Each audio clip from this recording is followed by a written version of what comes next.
edition. You get the Bernie Jordan for 2 series, and then it's back to no Jordan.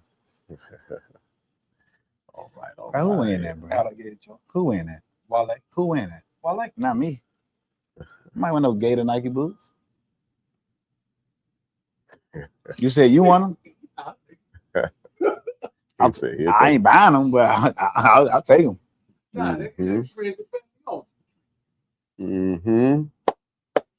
Hey, we live.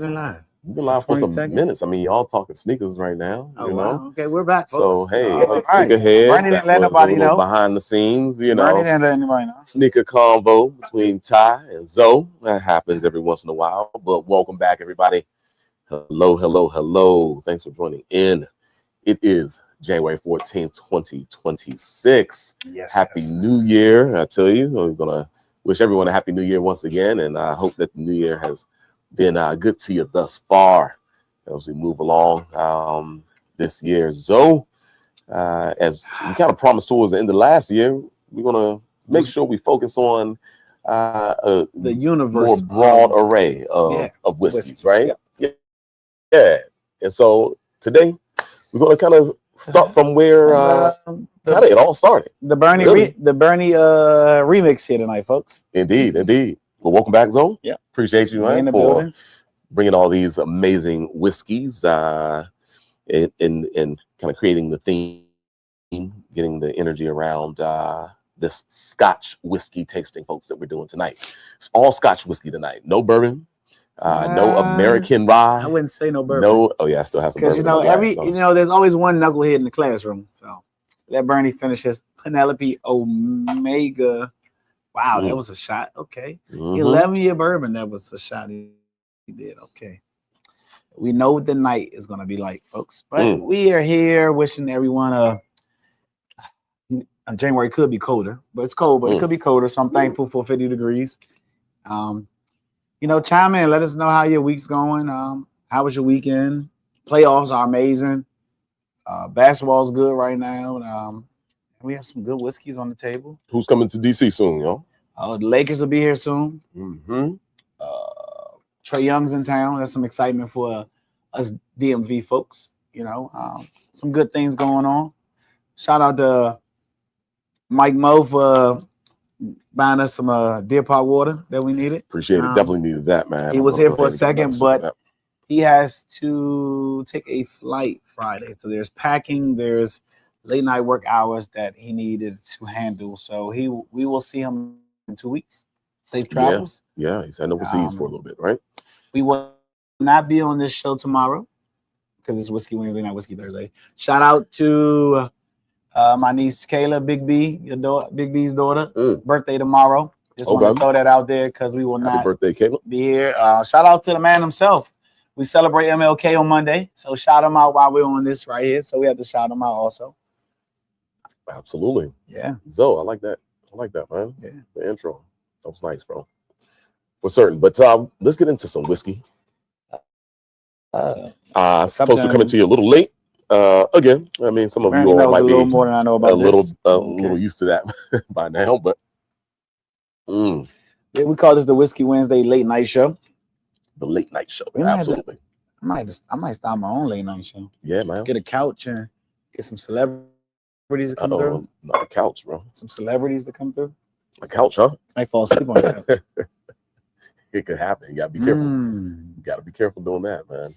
Absolutely. So we're starting. Let me go ahead and snatch the image real quick and put it up on the stage for everyone. So when it comes to these single malts, folks, I must tell you, I drink a lot of them. I can't tell you what some not so good single malt scotch tastes like, but I am working on my notes for single malt scotch. Okay. Fair enough. Predominantly, you get a little smoke, a little peat, roasty toastiness, but those in-depth describing words, right? Well, that I pull from bourbons, I have to train my palate to find those. Yeah, true. Well, we're gonna start with the Campbeltown Loch. This is a blended Scotch whiskey, folks. This is going to be the only blended Scotch whiskey that we have on the table. I should say this is a blended malt. All right. So unlike some other blended Scotch whiskeys, this is made from 100% malted barley. No neutral grain spirit in there at all, like a Johnny Walker or Dewar's might be made from. So it is a pure malted barley blend, coming from 3, I believe, of the 4 distilleries of the Campbeltown area of Scotland. And so, yeah, this is going to be... That bottle kicks us out. It does, man. And so I don't like that look necessarily on the Instagram. So sorry about that, folks. Let's run a little ticker and let's see what we can do. I'm getting that, about the... I'm getting that peat and that smoke on the nose, as I said, folks. But I'm trying to dive deeper into a few more descriptive words. Better.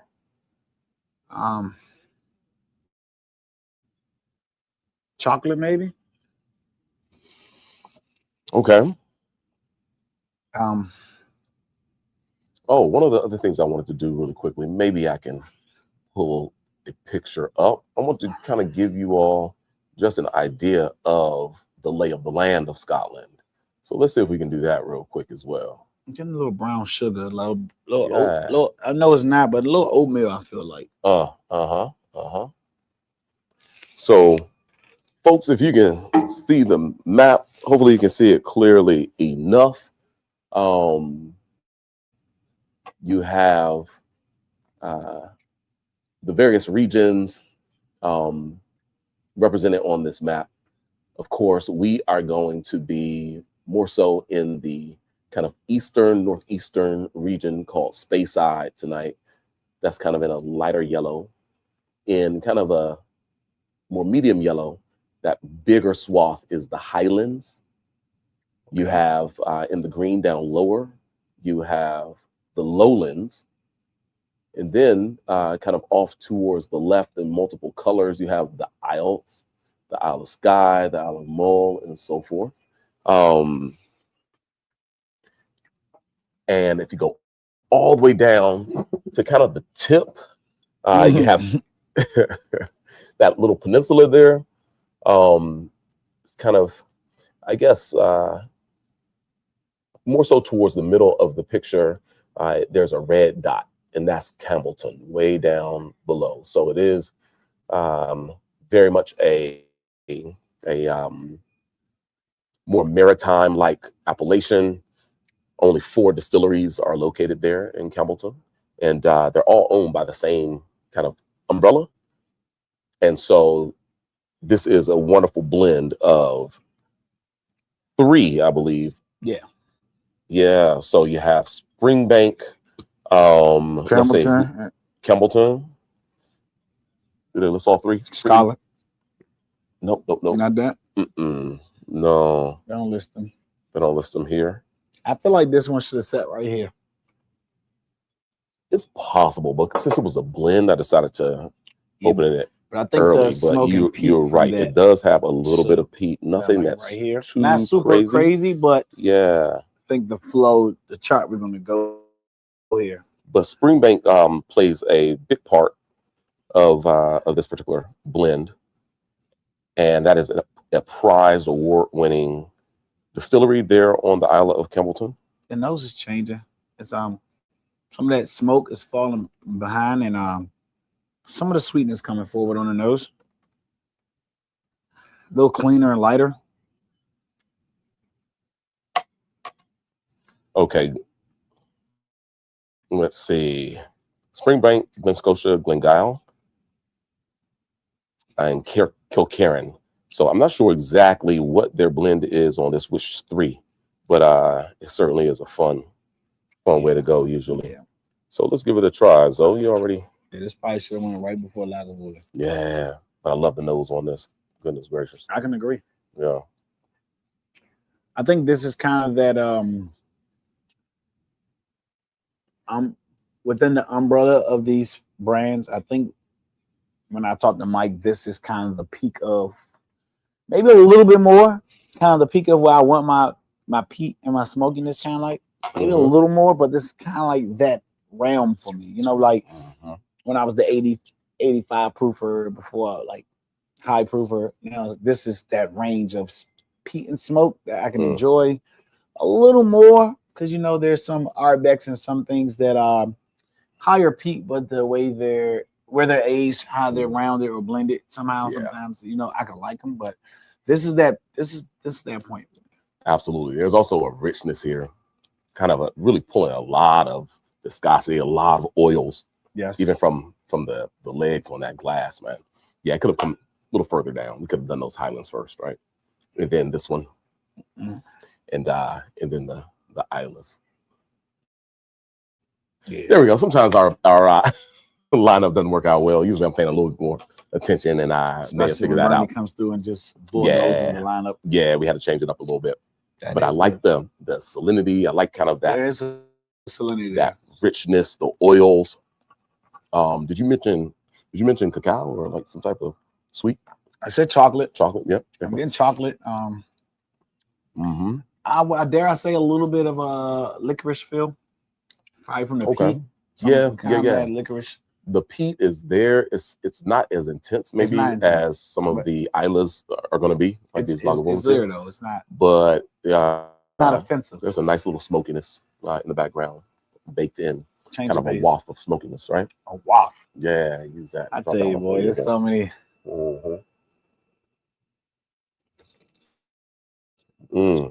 Quasi words you used lately. I don't know. This is neat stuff. Like I said, I feel like a little bit of this sweet factor is starting to come through. It's cleaning up as it breathes. Some of the smoke is tapering. The peat is getting rounder as it sits in the glass. I feel like super safe. I feel like on an ice cube. I think this would get so thin, and all the flavors attached to the peat and smokiness would drown, and then you'd just be left with this smoky peat liquid. I think the ice would water down those attached flavors that come with those. Yeah, I couldn't put this on ice. I would certainly prefer to drink this neat, or maybe with a little drop of water.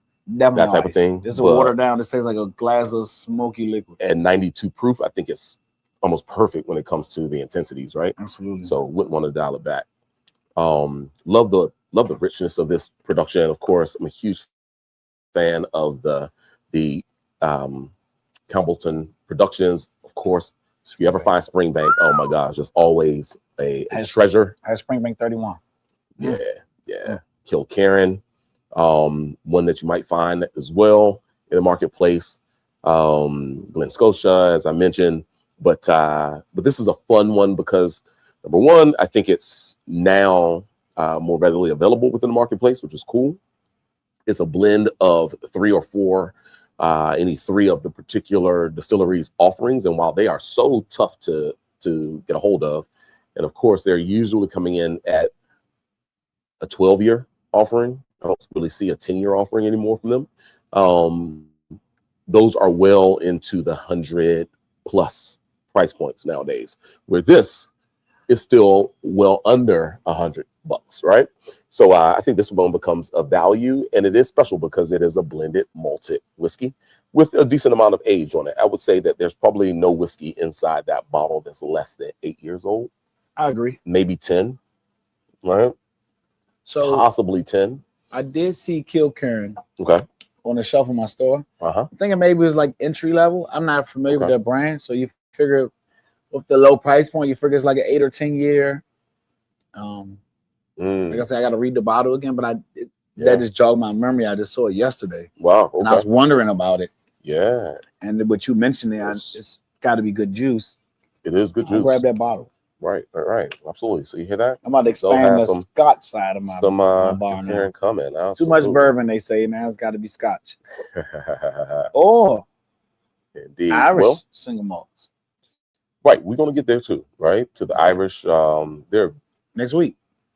Sure. I bring the spots in. Okay. Cool. That sounds like a plan. But rating this bad boy? Yeah, let's go ahead and rate it, man. Ooh, I'm jumping into the Scotch realm. I'm new to this, not new to this realm, new to rating this realm, especially on a Scotch lineup. I have to learn to like peat and smoke. Yeah. This is solid for me. I think beginning it with my palate, I think I'm going to sit at 7.25. Okay. It's delicious. It's a good entry blended malt scotch. If you don't really do the smoking peat thing, it's definitely a good beginner's bottle with quality of not being a beginner's bottle. I'm going to sit around 7.25. My palate has to develop and learn more about these scotches, so I'm going to sit at 7.25. Okay. Especially with this being where we at around, what's this, 92 proof. Yep. The proof carries is good. I think there's a lot of balance here. I'm gonna go 7.5 because, like I said, the balance was good. I'm gonna go 7.5. Yeah. All right, let's change that 7.25 to a 7.5. And you? And I'm also right there with Zoe. Boom. I never Start looked off up the show. I never looked up. There you I go. didn't know you went 7.5. I'm 7.5 as well. Well, it's kind of hard to see, man. That's the distance. But we're 7.5 across the board between me and Zoe for the Campbeltown Loch, folks. It's from the Springbank Distillery. They're making amazing whiskeys way down there in the southern region of Scotland, but on the Isle. It's kind of stuck out there in the peninsula. So if you look at that green area down in the lowlands and go due west, you'll see a little red dot there on the bottom of that peninsula, or a bit of an island. It's actually an island, I believe. That's where Campbeltown is. They always make good juice. So if you see some Campbeltown Scotch whiskey, definitely worth a try, folks. 7.5 for both me and Zoe. I am super excited about this next production. Bernie, you don't have any more up there right now, but you've had several, and I've never seen an 18-year on the shelf, so that means Bernie got a bottle and hit it. There was 12 years up there or something else, but I don't remember seeing an 18-year up there. And I am excited. 18-year-old single malt Scotch. You have to be excited. Singleton. You have to be excited. That's right. Absolutely. The color of this glass is, ooh, look at the Civic. That Civic color. Yeah, kind of. It's that Civic thing going on here. I see what you keep band down there at the bottom. Keep letting those people know that Civic is opening soon. Next door on Bergs Row.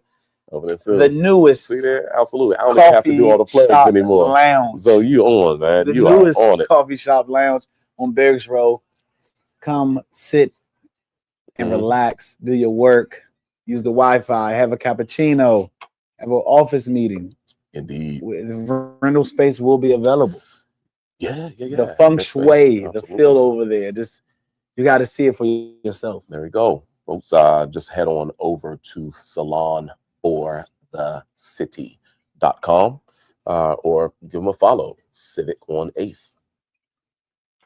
Absolutely. So excited. That smells delicious. That's right. It's on. Yo, I saw the dude at the airport rocking the Penelope swag. Okay, absolutely. Penelope is definitely a brand that is gaining some legs. And gosh, we started with the Penelope off camera. Absolutely. That bad boy was so delicious. It was so good. Ooh, this smells so good. That's right. Hey, you got it, fam. Absolutely. Thank you. Civic is on his way. I'm getting this honey. This honey, this not only honey, I'm getting like the beginning of making like a blueberry pie. It's in there, you're adding the sugars, it's starting to bubble up, and you know the liquids is liquefying and you're mashing. Yeah. Folks, there's a maturity there's a richness, a slight sweetness in that honey-like note. And I think that honey note is something that is consistent with Speyside, man. Speysides are just beautiful, balanced. That guy's hilarious. I love it. That is hilarious. Indeed, I think that is I think that's possible. He's on. Whoa. Right. I pour mine a little light. Yeah, buddy. Absolutely. I love this brand, folks. And it's part of the Diageo portfolio. I gotta put this down there. Man, this is coming from their Dufftown distillery. I believe this is their Dufftown one. Gallagher. Oh, right? Okay. Gallagher distillery. Glendronach, yeah, Glendronach distillery, yeah, Glendronach. Okay, gotcha. Glendronach. And shout out to M Dog. What's going on, bro? In the building. Yeah, absolutely. You always a Whiskey Wednesday. I almost slipped up. Yeah. It was a Whiskey Wednesday. But very, very light smokiness on this one. Very light. Just a hint of peat, folks. So round. But it's sweet though. Like it's a little sweet smoke, like a baked good, just toasted just a little bit on the top. The honey, the brown sugar note. It's rich. Apricot. Definitely some apricot. Yeah. Peach. Apricot pitty, like peach. The nose is phenomenal. Man, no wonder you hit this bottle somewhere where I never saw it before. Matter of fact, folks, this bottle was tied up in a black bag, so I could have never known to go on that bag. Now I know. Now you got to move it somewhere else. Gotta hide things every once in a while, folks. Openly admitting. But this there's a chew to this of a viscosity. That's exactly what I was about to say. Yeah. There's a chewiness, but at the same time, the structure, the oak kind of maintains character on the palate where it doesn't go overly sweet, right? Not at all. It's polished. Balanced. Very elegant. Oh, at 80. It's only 80 proof. The spirit note carries with this, though. Only 80 proof. It's in full, though, right? Amazing balance. Yeah. This is why, folks, I lived in the 80 proof world that Bernie and Matt didn't respect, because I enjoy good whiskeys at 80. Well, I mean, when we're talking about bourbon, we end up here we go. Finding, some. When you talked about the proof I like, when you talked about the proof I like, there was not stipulations. You don't get stipulations. But I will say for Scotch, for multi barley, here we go. I don't mind like under 100 until you get here. I don't mind under 100 until you get here. I like that, but I don't mind. Like I'll drink a Scotch, and I don't know my palate. I expect it to be under 100. It's like James Bond classy. You don't right. And the flavors, crazy. The malted barley, these cooler climate flavors, the levels of peat or not, the honey or not, the floral notes, the spices, all these things. There's some subtle complexities there that are really nice. And my mood is more so mellow when I'm drinking Scotch, right? Yeah. So I don't necessarily. It's kind of like a wine. Love mood. The higher proofs as much. It's kind of like a wine mood when I think Scotch. Chill, yeah. Wow, absolutely. Complexity. So that means there's gonna be like a lot of Glenlivet coming across the table now. Some Macallans coming through here. Like maybe. I mean, everybody knows those. Sure. I mean, Glenlivet's, Macallan, Glenfiddich. Sure. But there's a lot of new limited releases people haven't had. True. And that could be interesting. And some red breast coming through here. Oh, for sure. Some red breast. You said the spots already, right? Absolutely. Maybe some Middleton at some point in time. I can make that happen. Yeah. But Singleton, there is a 12-year, a 15-year, and an 18-year. I will say all of them hit for me. All of them are just amazingly solid. But when you get up to this 18-year version, now I know. It'll hold you. Now I know. Yeah. The 18's good. Yeah, absolutely. Awesome. All right. Well, let's go ahead and take a final little approach.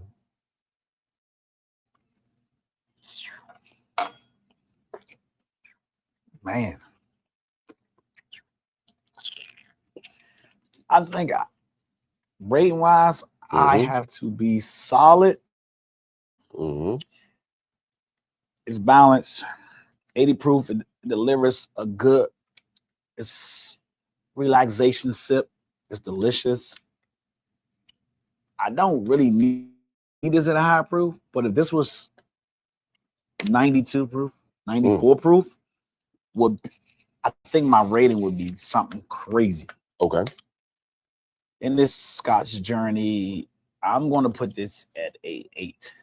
My Scotch journey. Wow. This is delicious. If this was 100 proof, 108, I think I would be somewhere. It would be beyond 8 if it was me. Yeah. Ooh. That's good. That's good. I don't know what it is tonight, folks. This man's palate is on fire. Pause that if we need to. 8 for me as well. Everything you said, bro. It is so balanced. It's almost a perfect 8 in the sense that for a Speyside production, it's going to hit all the finer points on the palate. It covers it and delivers it so smooth. It's a solid 8. We can even do potentially an 8.25. Potentially, yes. Yeah, on this one. If this proof was 100. Now, this bottle is about half full now, right? And I will say I did open it probably around this time last year. It's maybe been open for a good little while. So it possibly has lost a little bit of the intensities that it may have had. You mentioned that a higher proof, you wouldn't mind it. I think this tastes like 80 proof to me, though. Yeah. I don't think it lost. I think it carries. Flavor-wise, I think it's so beautiful, but maybe the fresh crack might have had just a little bit more zippy intensity. If I had the rest of this bottle at home tonight, like this probably would be gone. It's too easy to drink. It's easy to drink. So yeah, solid 8 and borderline 8.25. For me, Alonzo gives it an 8 as well. That is the Singleton. We're talking about a Speyside production from the Glendronach distillery. There it is, a Diageo-owned product. It is 18 years old and it's delicious. And let's just take you back to the map just so we can keep account on where all these places are. So this yellow swath that's kind of right in the middle of the map, and I guess you can't see me using my pointer really, but off to the upper shoulder, the eastern shoulder, way up top is Speyside. It's kind of in a slightly more yellow color profile. That is Speyside. So we have gone to like both extremes right now of Scotland. We started down in Campbeltown, which is way down in the south there. New York. Yeah, man, all the way up kind of northern. So is that a reason? Is that a reason why the aggressiveness with the peat and the smoke is because of that? Could be the temperature change, that serious diurnal swing from there, some more southern to northern, eastern. Yeah. So because I'm not sure, is that how the weather moves there? It's purposely for Speyside. This is higher elevations. There are some water sources there in Speyside that are used for their diluting of their whiskeys, and that water has a certain pH, kind of like the water of Colorado, of Kentucky, or and along the Appalachian, mountain range, Blue Ridge mountain range, and so forth, where you'll have Glen, up more north in West Virginia, using that water source. There's a certain pH. It adds a certain freshness to the whiskey. You travel down south, Kentucky, Tennessee, and so forth. It's the similar thing. It's that water source that really adds to the nuance of flavor and chemistry in those whiskeys when it's used to dilute. Similarly, up in Speyside, their water source does have kind of a bit more of a hard water, like peated-like note. Wow. That they can also, of course, use a bit of peat in their drying of the grain process, but there's usually this kind of sweeter, lighter peatiness that many times is derived from the water up there. Unlike down in Campbeltown and Islay, where they're actually using heavy peat to dry the grains of the barley, and that infuses its flavor into the actual grain, and that's consistent through the whiskey production. Says Rip John Singleton. Oh man. Okay, sure. Okay. He was a good fella. All right, from old up there in Scotland. So interesting enough about this. Shout him out. Glendronach. These were gifted to me. Okay. Kind of around where you see him at. I drank a little of this, but it was gifted to me. I thought this was 11-year and 12-year-old Scotch. I didn't pay attention to the word batch. But Yeah. with that being said, We're gonna start with batch 12. we Yeah. tasted batch 11 last week, and it's been a year since I tried these, and I was like, wow, this is really good. I forgot it was cask strength. That's part of where the wow comes from. Yeah. So we're gonna jump into this after the Bernie's water rinse. Batch 12 first, which is a 116.4 proof. Yes, and this is a double cask finish. Triple cask. That's triple cask, if you think about it. Oh, okay. One in the barrel. I wonder what the 11. Same. Okay. So one in the barrel, then it goes into the Oloroso, and then it was in Pedro Jimenez. Nice. It's kind of a triple barrel technically. And of course, we got to let everybody know where this one's from. This is from the Highlands, folks. So we're moving down to the Highlands. So I've been speaking about it a few times over now, but that is that larger kind of pale green. Gotta hold on. The larger landmass, I would say, that's pictured here. This is the Highlands. And so a lot of your whiskeys are from the Highlands. A lot of your well-known whiskeys, including Macallan and Glenlivet and Glenfiddich, are all Highland producers. Dalwhinnie is a Highland producer. I like Dalwhinnie. Yeah, and so you know how long it took me to pronounce that? More. Well, before somebody told me? Probably Dalwhinnie. We're not even gonna pay with that word. You know what's crazy? This smells like bourbon. Okay. I mean, of course they use ex-bourbon cask most likely. For sure. With the Pedro Jimenez and also the Oloroso. But the nose is crazy. I don't even smell, in a good way, I don't even smell Scotch. I smell bourbon. Definitely. Some richness maybe there. Some vague peat and smoke, very vague. But this richness. Yeah. Batch 12. This gives you those finishing barrels. You get into a little bit more of the raisin-like. Yeah, I get that raisin note, the rancio. Yeah, a little rancio. Quasi rancio. Indeed. Indeed. Might be pissed off right now. Wow. So I typed in definitely batch some 12. type of I typed in batch 12. They're up to 15, 18, and 21. For batch numbers? Yeah. Okay. So we're talking about Oloroso, sherry cask, as well as Pedro Jimenez sherry cask for this one, and maybe even both. Yeah, we'll see if the 11 was finished in that same. Oh wow, they changed the color of the bottle for batch 12. It was Oloroso sherry as well as Pedro Jimenez, but super rich. Some spices there as well. I think there's a little bit of bacon spice, like a little cinnamon nutmeg like note there that might even remind you of bourbon as well. I'm trying to find usually that's something that you see in like rye style bourbons, but not always in single malt Scotch whiskeys. I can't find a year, the age on this. Wow. All right, we tried batch 11 last week. Let me try.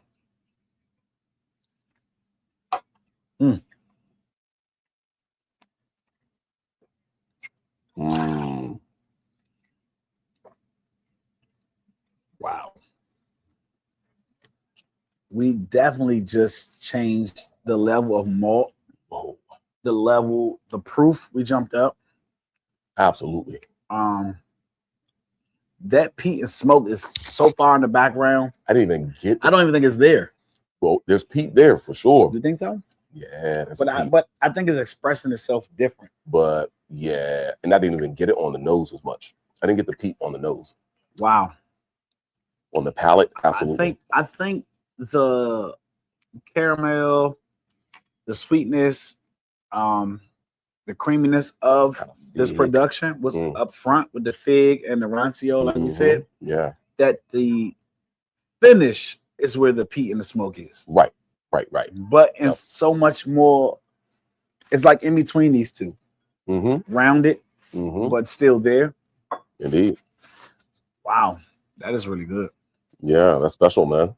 And of course, I don't think I want to share at 116 point, what was it, 4? 116.4 proof carries.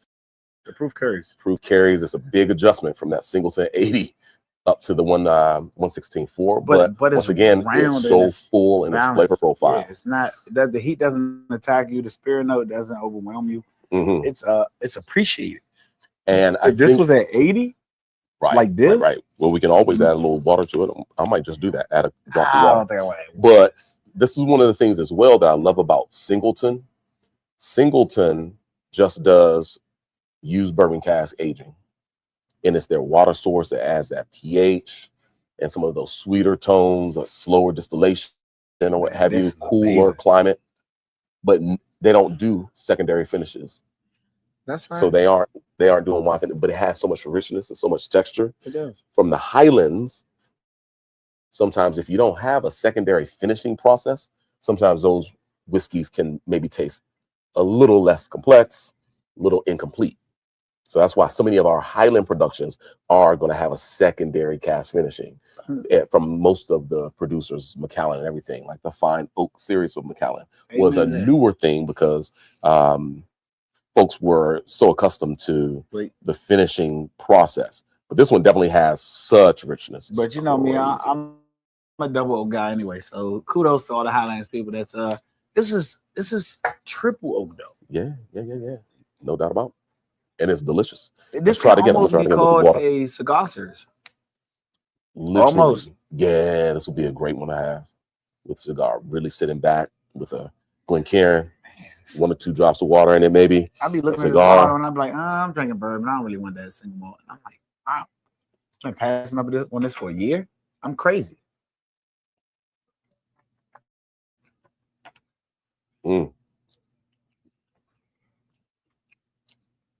Yeah.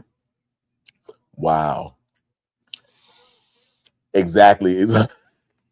He's absolutely. It's all about the pH, folks. All about the pH. You got to have a good pH. This is so delicious. That water pH is important throughout whiskey production, whether it's American, European, what have you. Wow. pH is off, then, you might as well just toss it. My scale, my parameters on Scotch is just so out of whack right now. Because the rating I dare to give this bottle,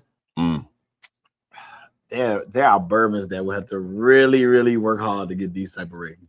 Yeah. Indeed. I mean, let's go over to the comments from YouTube. I'm gonna call it or Facebook. And what's going on, Chat's Liquor Store family? Much love and appreciation. And that is Anna Loom. What's up, Anna Loom? I love it. I love it. Where is the who? I can't even see that. Okay, that is Anna. That's definitely Anna. Shout out to Bourbon Lover. Where is the Mui? I don't know. And then cheers from Bourbon Lover. We appreciate it. Appreciate y'all joining in on Facebook and YouTube. All right. So let's where were we going with this, man? Where were you heading? We're strictly talking a rating wise single malt scale tonight, right? Yeah. Absolutely. We're not talking whiskey. No, Yeah, I can't say whiskey scale. I don't think I think this is the foundation of whiskey. I think it's fair to rate it just like any other whiskey, man. I think I'm just 8.25.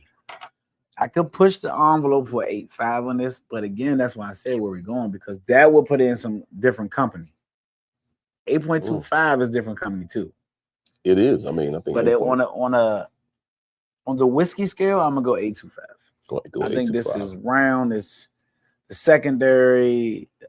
This is triple oak technically. Yeah. The proof, the balance. 8.25 on a whiskey. On a whiskey scale, on a Scotch scale. Yeah, I gotta be. That's like, say Scotch scale is an 8.75 for me. The Scotch scale. Whiskey scale 8.25. because I love the Macallans and the Glenlevers of the world, but there is a rounder, richer maltiness here. Mm-hmm. I've never tasted a Macallan and say, okay, I get bourbon out of this. So that adds a complexity. Right. So if this was the Scotch scale is 875, the whiskey scale 825, 825 without even thinking twice. It's good, folks. The transition. That is good. Transition from the Singleton at 80 proof up to this first of 2 cask strength Glendronachs. This is batch 12. We're going to have batch 11 next. Super good. I will say the spirit note had a little bit more of an attack for me. That's where, you know, some of the maybe more broad flavors of within bourbon might help to balance out something that's 116. Usually the higher proofs are a little bit more aggressive on single malt Scotch whiskeys. But that said, the body, viscosity, secondary flavors were so complex on this. And you got into levels of bacon spices that absolutely remind you of bourbon. But I think it's extremely delicious. With a couple drops of water, I think I could find my sweet spot to maybe taper off some of the initial heat a bit. But it's super good. And I'm right there with you, 8.25. I'm 8.25 to 8.5.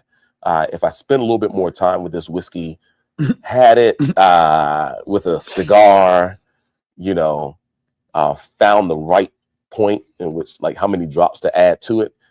Cask strength, it's an 8.25. Diluting with a little bit of water, I could easily be at an 8.5, maybe even at an 8.75. Spirit note intensity didn't jump up when you added the water? No, sometimes the spirit note will jump up. Not in this. Nope. It became more subtle. It settled down. And some of those sweeter notes came a bit more forward.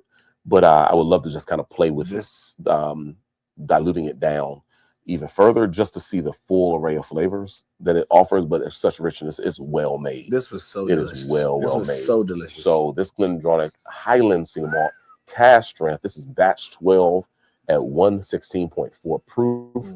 Alonzo, and I give it an 8.25. I mean, it's so balanced. So, question to you. Sure. Yes, sir. Well, a 12 or Glendronach batch 12? Yes, hot seat. This is a hot seat question. We might have to start hot seat questions. I just put you on the hot seat. So, Weller 12 or Glendronach batch 12?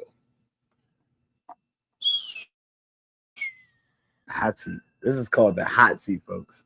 Yeah, that is the hot seat. That is absolutely the hot seat. I think that I'm going to have to say that it depends. That was the sucker approach, folks. You know what?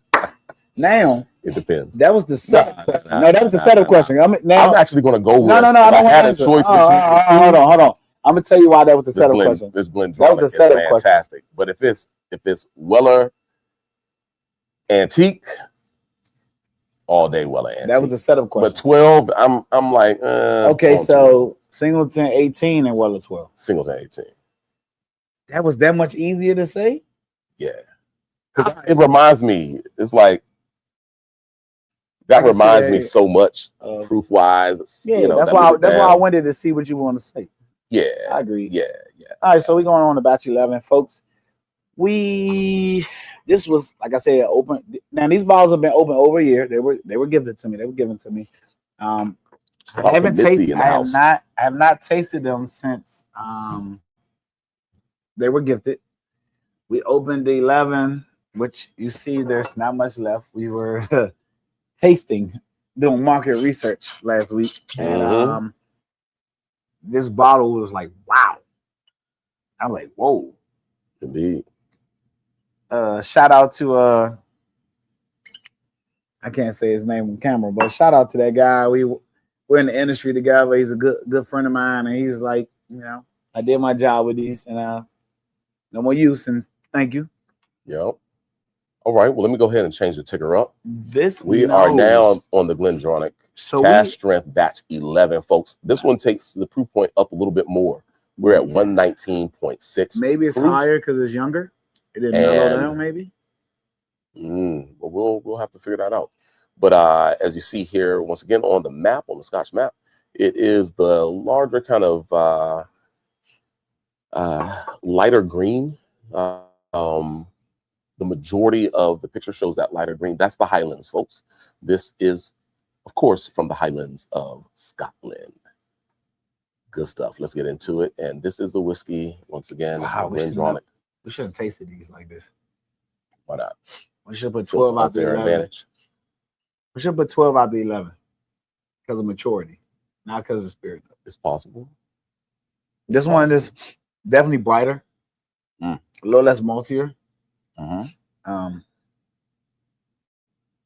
I feel like a little bit of the peat and subtle smoke is going to show for a little bit more than the 12. Okay. It's crazy because with these two productions, with there not being no corn in there, I feel like I'm smelling expressions of corn. I think I'm getting expressions of sweetness of a corn for me. You know, not a weeder type feel. Wow. Not a rye feel. I feel like I'm getting some sweet, brighter, fresh corn tones. Just whatever they're doing over there is just, I'm getting a little bit of a bourbon feel with the Scotch feel. Yeah. Wow. Similar flavor notes. Some baking spices, but it goes a bit more apricot, even higher there's viscosity here, but although it's higher proof, I think the proof is not delivered in as aggressive of a way as in the batch 12. I think the proof point is a little bit more subtle. Now, of course, that could be due to the bottle being open and drank. I feel like this one's a little more spiked for me. I don't get that. And you know what? Since I poured myself so little, how can you go back to 12 and we're on 11? Because maybe it was 12 that made the palate adjustment. I feel like we tasted these out of order based on the age, and sometimes this can happen, folks. You know, you have the same thing, the bottle, you put the higher proof later because you don't want to destroy the palate, and for various reasons, we do that sometimes because you don't want a bottle the same weaker than the other based on age and with the proof so that it does not make you think less of an older age sometimes. But I don't know. I feel like this one we went barely a tick higher in proof, barely a tick higher. And I feel like this one is drinking a little younger than batch 12. Again, I was looking for an age statement. I didn't find it. I think this one's drinking a tick younger. Spirit notes a little there more. I feel like I'm a little less in balance or a little lighter in flavor to me. Okay. Definitely delicious because when we drank it last week, we was like, whoa, oh my God, what are we drinking? Yeah. But then we started with batch 12 first, which was probably aged longer, I want to say. A little rounder, maltier from the barrels they used. I wish we would have went. The color's 11, a little 12. Darker. Wish we would have went 11, 12. Well, you can do that. No, I can't do it now. You can go back to 12. 12 is real good. Yeah, don't pour no 12 more. Is real don't good. Pour no more. Might have to just for I think 12 for everybody out there. I think 12. I might have to do my due diligence. The third sip on the 11 put me into this realm. They're close, right? They are very close. My third sip made it. It was a little more round. Right. The sweeter tones came out instead of like a less sweeter tones here. Third sip was more in balance here, more in balance.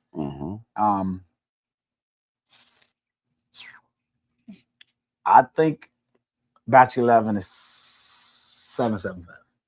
Batch 11. I think it drinks a little hotter, not in a bad way, not very offensive, but it does drink a little hotter. I think it's the barrels in which this was aged comes through a little less expressive, which leans to a little less balanced. Definitely delicious. There are secondary flavors here. There is an evolution of flavors. The finish does linger. I do appreciate the spirit, but yeah, it's 775. I 775 for you. Yeah, that's 12 is just. It's like you had Singleton 18. I'm going to hide like batch 12. Indeed. What are your thoughts, sir? I had to go back because I think what happened for me, that jump from the Singleton 18 to that batch 12, the spirit note definitely threw. So my palate had to get adjusted to that 12. And really tasting them side by side, you're exactly right. You're exactly right. Yeah, we should have been a bit more youthful, although a higher proof point, a bit more youthful. So potentially, if these were from like a similar stock of whiskey set aside, the batch 12 likely got a little bit more age, which also may have reduced the proof point, and or the barrel that they selected just may have had a little bit more angel share going on, where you can get down to that honey extraction and that it's breathing through there. Yeah, I can see that. Yeah, that batch 12. Folks, we might have a little angel share or Bernie share already. Indeed, right? Might be a little Zoe share. That would be. Might be a little Zoe share. We've been extracted from it, so it would have been great to see how much loss. It's changing already, folks. Yeah, but we'll get there. We'll talk more about it. But let's finish this one up here. This is the Glendronach. It's the Cask Strength Batch 11, folks. Although it's a little higher proof point, it does not have quite the development of flavors on the palate, the balance, the harmony between the spirit note and like flavors from front to back end on the palate. It's solid. It's solid. 7.75 for both Zoe and I, but it doesn't. It is a good half a point less compared to this batch might 12, be a Hall of Fame for sure. With scores, but I can tell you this, folks. Yeah, if you've noticed, we've always mixed lineups. We've had some solid lineups, mostly bourbon lineups last year. But if you've noticed, with us wanting to pay attention to single malts, we have those requests. Broadening, we are learning with you, which is an amazing thing. So we're now trickling into switching the lineup to a new lineup. Indeed. You want to have us a little bit more of that Campbeltown Loch again before you head into the Islas? No, we're not. We're not trying to get. I'm just rearranging based on the night we're having. Okay, absolutely. So when we drink bourbons, there's things you learn. Tonight, I mean, we don't do a lot of Scotch lineups. That's right. We're venturing in. We know a lot about Scotch. This guy knows a lot about Scotch. We've drinking a lot of Scotches. We haven't had so many solid Scotch lineups from an array of distilleries. That's where it can get complex, and you can learn inside of yourself. Correct. And so this is hopefully going to be some great experiences that we're going to have for you, Zoe, especially. I don't know. Why did you say it like that? Because you're not a Scotch guy, right? You're not. You don't drink as much of Scotch. I'm not an Islay guy. Okay. I'm a Speyside guy. I'm a Highlands guy. Well, I stand corrected. I'm just not an Islay guy. I'll let y'all know he's not a Scotch guy. Wow. But sure, right? Now I gotta go to my vault. I gotta show him what's at home now. I know you got some stuff at home, but we're not drinking it often, right? So this is our opportunity to drink it, to start to experience it. Absolutely. Put it in these flights like we are tonight, which are super dynamic. The best way to learn whiskey, folks, is to sip them, but not just one, not just have a one-off, like line them up. Give yourself a flight. Give yourself an opportunity to have he added a whiskey 3, tonight 4, 5, 6 whiskeys so that you can actually learn through the experience. And here we're representing all single malt scotches from Scotland, of course, but we have Speyside, we have Highland, and those are the more northern expressions.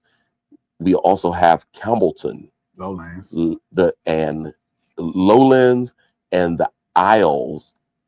We're finishing up with an Isle of Islay, classic Lagavulin. So it's an array that comes from different places, and it's a wonderful kind of Lord Brian's in the study within single malts. Brian, what's happening, bro? Lord Brian. Indeed, indeed, indeed. So that was delicious. Love it, love it, love it. Folks, let's put the map back up really quickly and show you where we're heading next. We are off into those purple islands there. The super, super, super purple one that you see on the screen. And I will say it kind of looks like that single island, the more northern, very dark, I'm sorry, the most southern of the very dark, very western isles or islands. That's the Isle of Islay. As you see, it is well expressed out there into the Atlantic Ocean.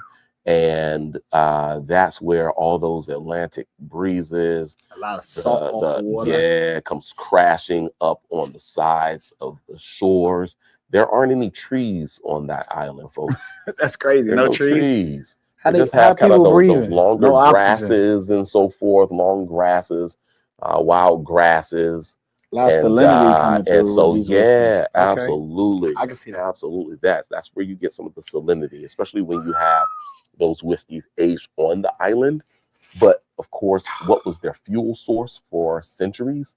It wasn't wood. You know, you couldn't go chop down some wood and burn that for fuel source. But the good Lord has a way of giving you what you need. Just got to put a little work behind finding it. And resources are abundant, sometimes right under your feet. In this case, it's the peat bogs that are a few layers under the earth. And literally you can dig those up. And at some distilleries, this was done by hand, folks, hand digging through the first layer of earth down to the peat bogs, pulling the peat up. And that's a fuel source, folks. You can actually burn it.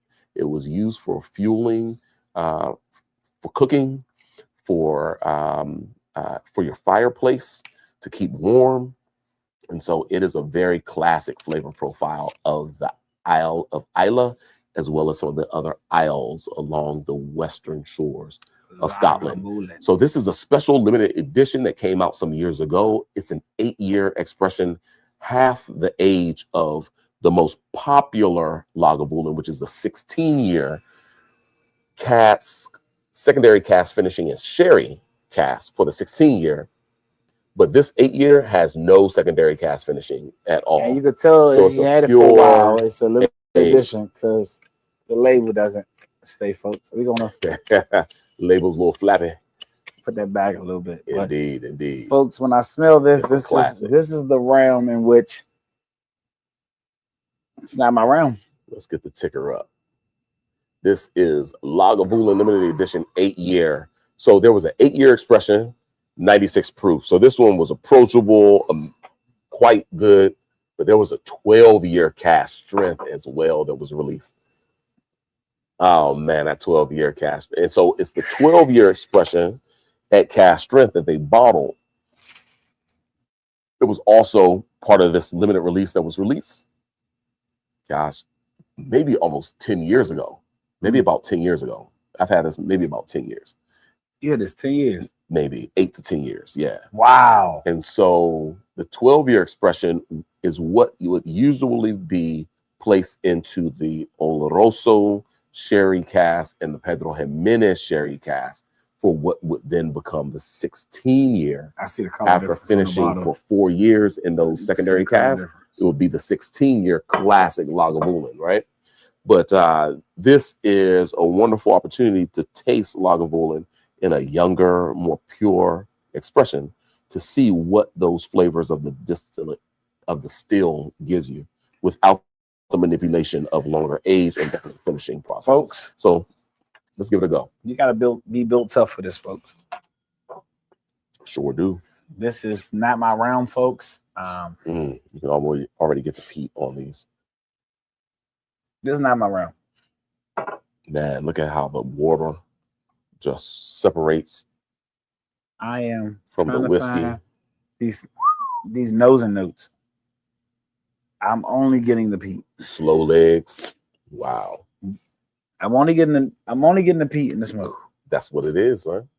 But you know when I'm getting a real small and vague on this.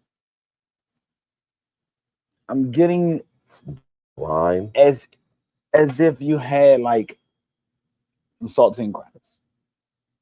Like crackers. Like saltine crackers. Yeah. Like this chalky, bready, yeasty thing going on. I'm getting like bro, that is so true. I see where you're going there. And that is so true. That's what I'm getting on this though.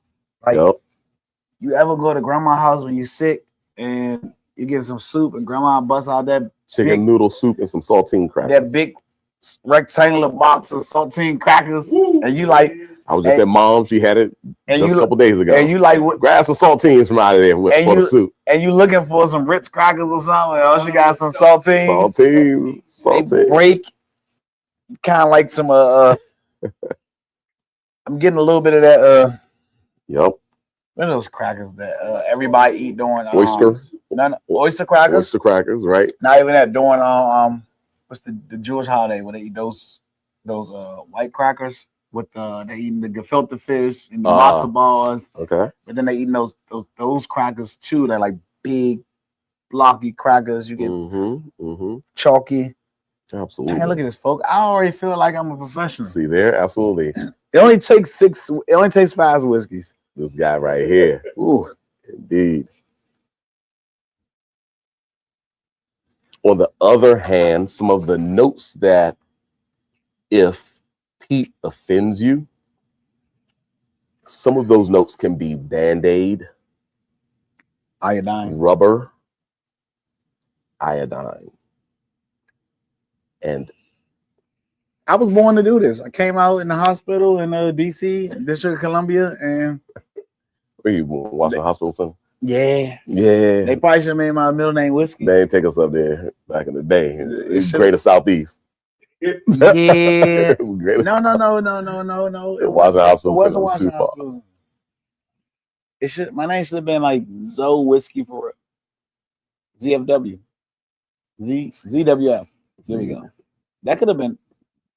Well, it's kind of like Whiskey with Friends, isn't it? You can always to Whiskey with Friends. Change your name, man. Zoe Whiskey. Zoe Whiskey. Wow, this is I can say there is a little bit of a sweeter fruit, peachy apricot thing comes through before the peat and the smoke and the paint chips on the back end. There is a little bit of like a sweeter, fleshy, peachy apricot on this. I guess going through 4 whiskeys first, it set me up for this one. Yeah. I mean, between 8, was that 16? Yeah, this is the 8. I thought at 8 years, limited edition, trying something new at this 8 to 10 years ago. Yeah. Opposed to 16 years, which I probably tasted once 6-7 years ago. All right. Shout out to Rick Otis saying that he'd be surprised if we're able to walk home after this. Rick, we are professionals, my man. We are you professionals. Haven't seen nothing yet. And that's why we always my JJ have voice. A water rinse. We drank water in between, and we had that Nika lineup, which was 15 bottles, gin, vodka, and whiskey. That was a lineup. He also says, what's sad is that few Scots, except for the experienced distillers, know much about American bourbons. You're so very right. Absolutely. And Rick, of course, he was over in Scotland, and I missed that trip, Rick. I'm so sad I missed that trip. But yeah, the photos are there. Don't forget to mention that. Listen, Laddie, that's my man. I was just on talking about Laddie. Makes the Botanist Gin. Absolutely. Port Charlotte is delicious. Laddie. The Octomores are delicious. Well, let me not say delicious. Laddie. Yeah, they're made for certain persons. Shout out to Rick. Thanks for joining Botanist us. Gin is amazing. Shout out to Drew Beard. Drew Beard in the building himself. That's Drew's father-in-law. Where? Who? Rick. Oh, Rick. Oh, nice to meet you. Drew never introduced me, so now I got to talk to Drew about that. Shout out to Pops. Nice to meet you. For sure. Well, Botanist Gin is amazing. Botanist is. Yep. Made at the Bruichladdich Distillery in Islay, Scotland, folks. So, yeah, fun. This is fun. I'm kind of enjoying this after my palate's open to Scotch. Yeah, man. See, and that's what's so fun about this particular expression. I'm trying to win me over. Is that it gives you, it gives you a freshness that the 16-year doesn't quite give you this freshness. There's a white peach here, a freshness. You know what this kind of reminds me of? That the lighter, orangier orange, right? Yeah. No, that the citrus, orangier, pinkish cherry. Oh, okay. That's what you mean. Comes out once a year. I forgot what they call it. Oh, okay. Is it the Michigan cherry? It's not the Michigan cherry. But there's like a white cherry. It has like a hint of red or peach on it. Yeah. Predominantly white. I can see it. It comes out once a year. So between that and white peach, so I put in the chat what that cherry is. What's the name of that cherry? It's all good. Let's have some more whiskey though. This is good. I think this is very I should not be saying this, but this is good. Very good. I should not be saying this. Goodness gracious. And it's good. And I have to check, but it was a limited release, and I don't think they released it again. I think they may have released the 12-year cask strength in the last decade, but I think the only time this 8-year hit the market was 10 years ago. My palate is changing. I should not be enjoying this. Now, it's not going to make me go drink more Islay whiskeys. I will venture into more Highland and Speyside whiskeys. I will not be biased against these whiskeys. If I go into a situation where I'm able to taste it, enjoy it, I will go sought after and buy. Well, with the with producers like Bruichladdich, something like this. What's that other one called? Machier Bay. The Machier Bay whiskeys. Never heard of it, never seen it. Oh man, those are the nose is becoming fresher than just peat and smoke. All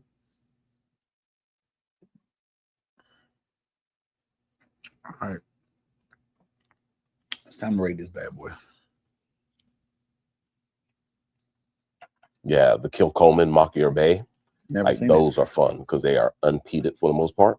And they're aged on the island. And so when you're talking about the lighter side of Islay with all of the sea mist characteristics, salinity in this, the salinity without the heavy peat, without peat at all. Would this go with pizza? Yeah, I think it go well with pizza. It go well with oysters. When I just drunk this water, oysters, the salinity, it reminded me of basil and tomato sauce. When I just drank this water, I got basil, crazy basil. See, that's why this guy right here. Yo, you got. I really got basil when I got the water. Juice. He got the juice. Handing over the reins. It's on you, bro. Boom. I'm gonna sit in the passenger side from now on. I don't do that because I'm sit in the passenger side. I can't keep nobody's attention the way I talk. So no. That's pretty brilliant right there. Yeah. I like where you're going with that. Now, even imagine baking with this, doing a sauce with something like this. A white, some type of red sauce or tomato sauce. No, I'm sorry. I will go with tomato sauce. Right, okay. I do a tomato sauce. I probably toasting my garlic, my butter, getting it smelling good. The aroma's coming through, throw in a little Italian and rosemary a little bit, come back behind this, then add in the tomato sauce. Absolutely. But I hate that you aren't a shellfish You can't do shellfish, right? Nah. Right, because some I can cook it. I can't eat it. clams, some A white sauce with this.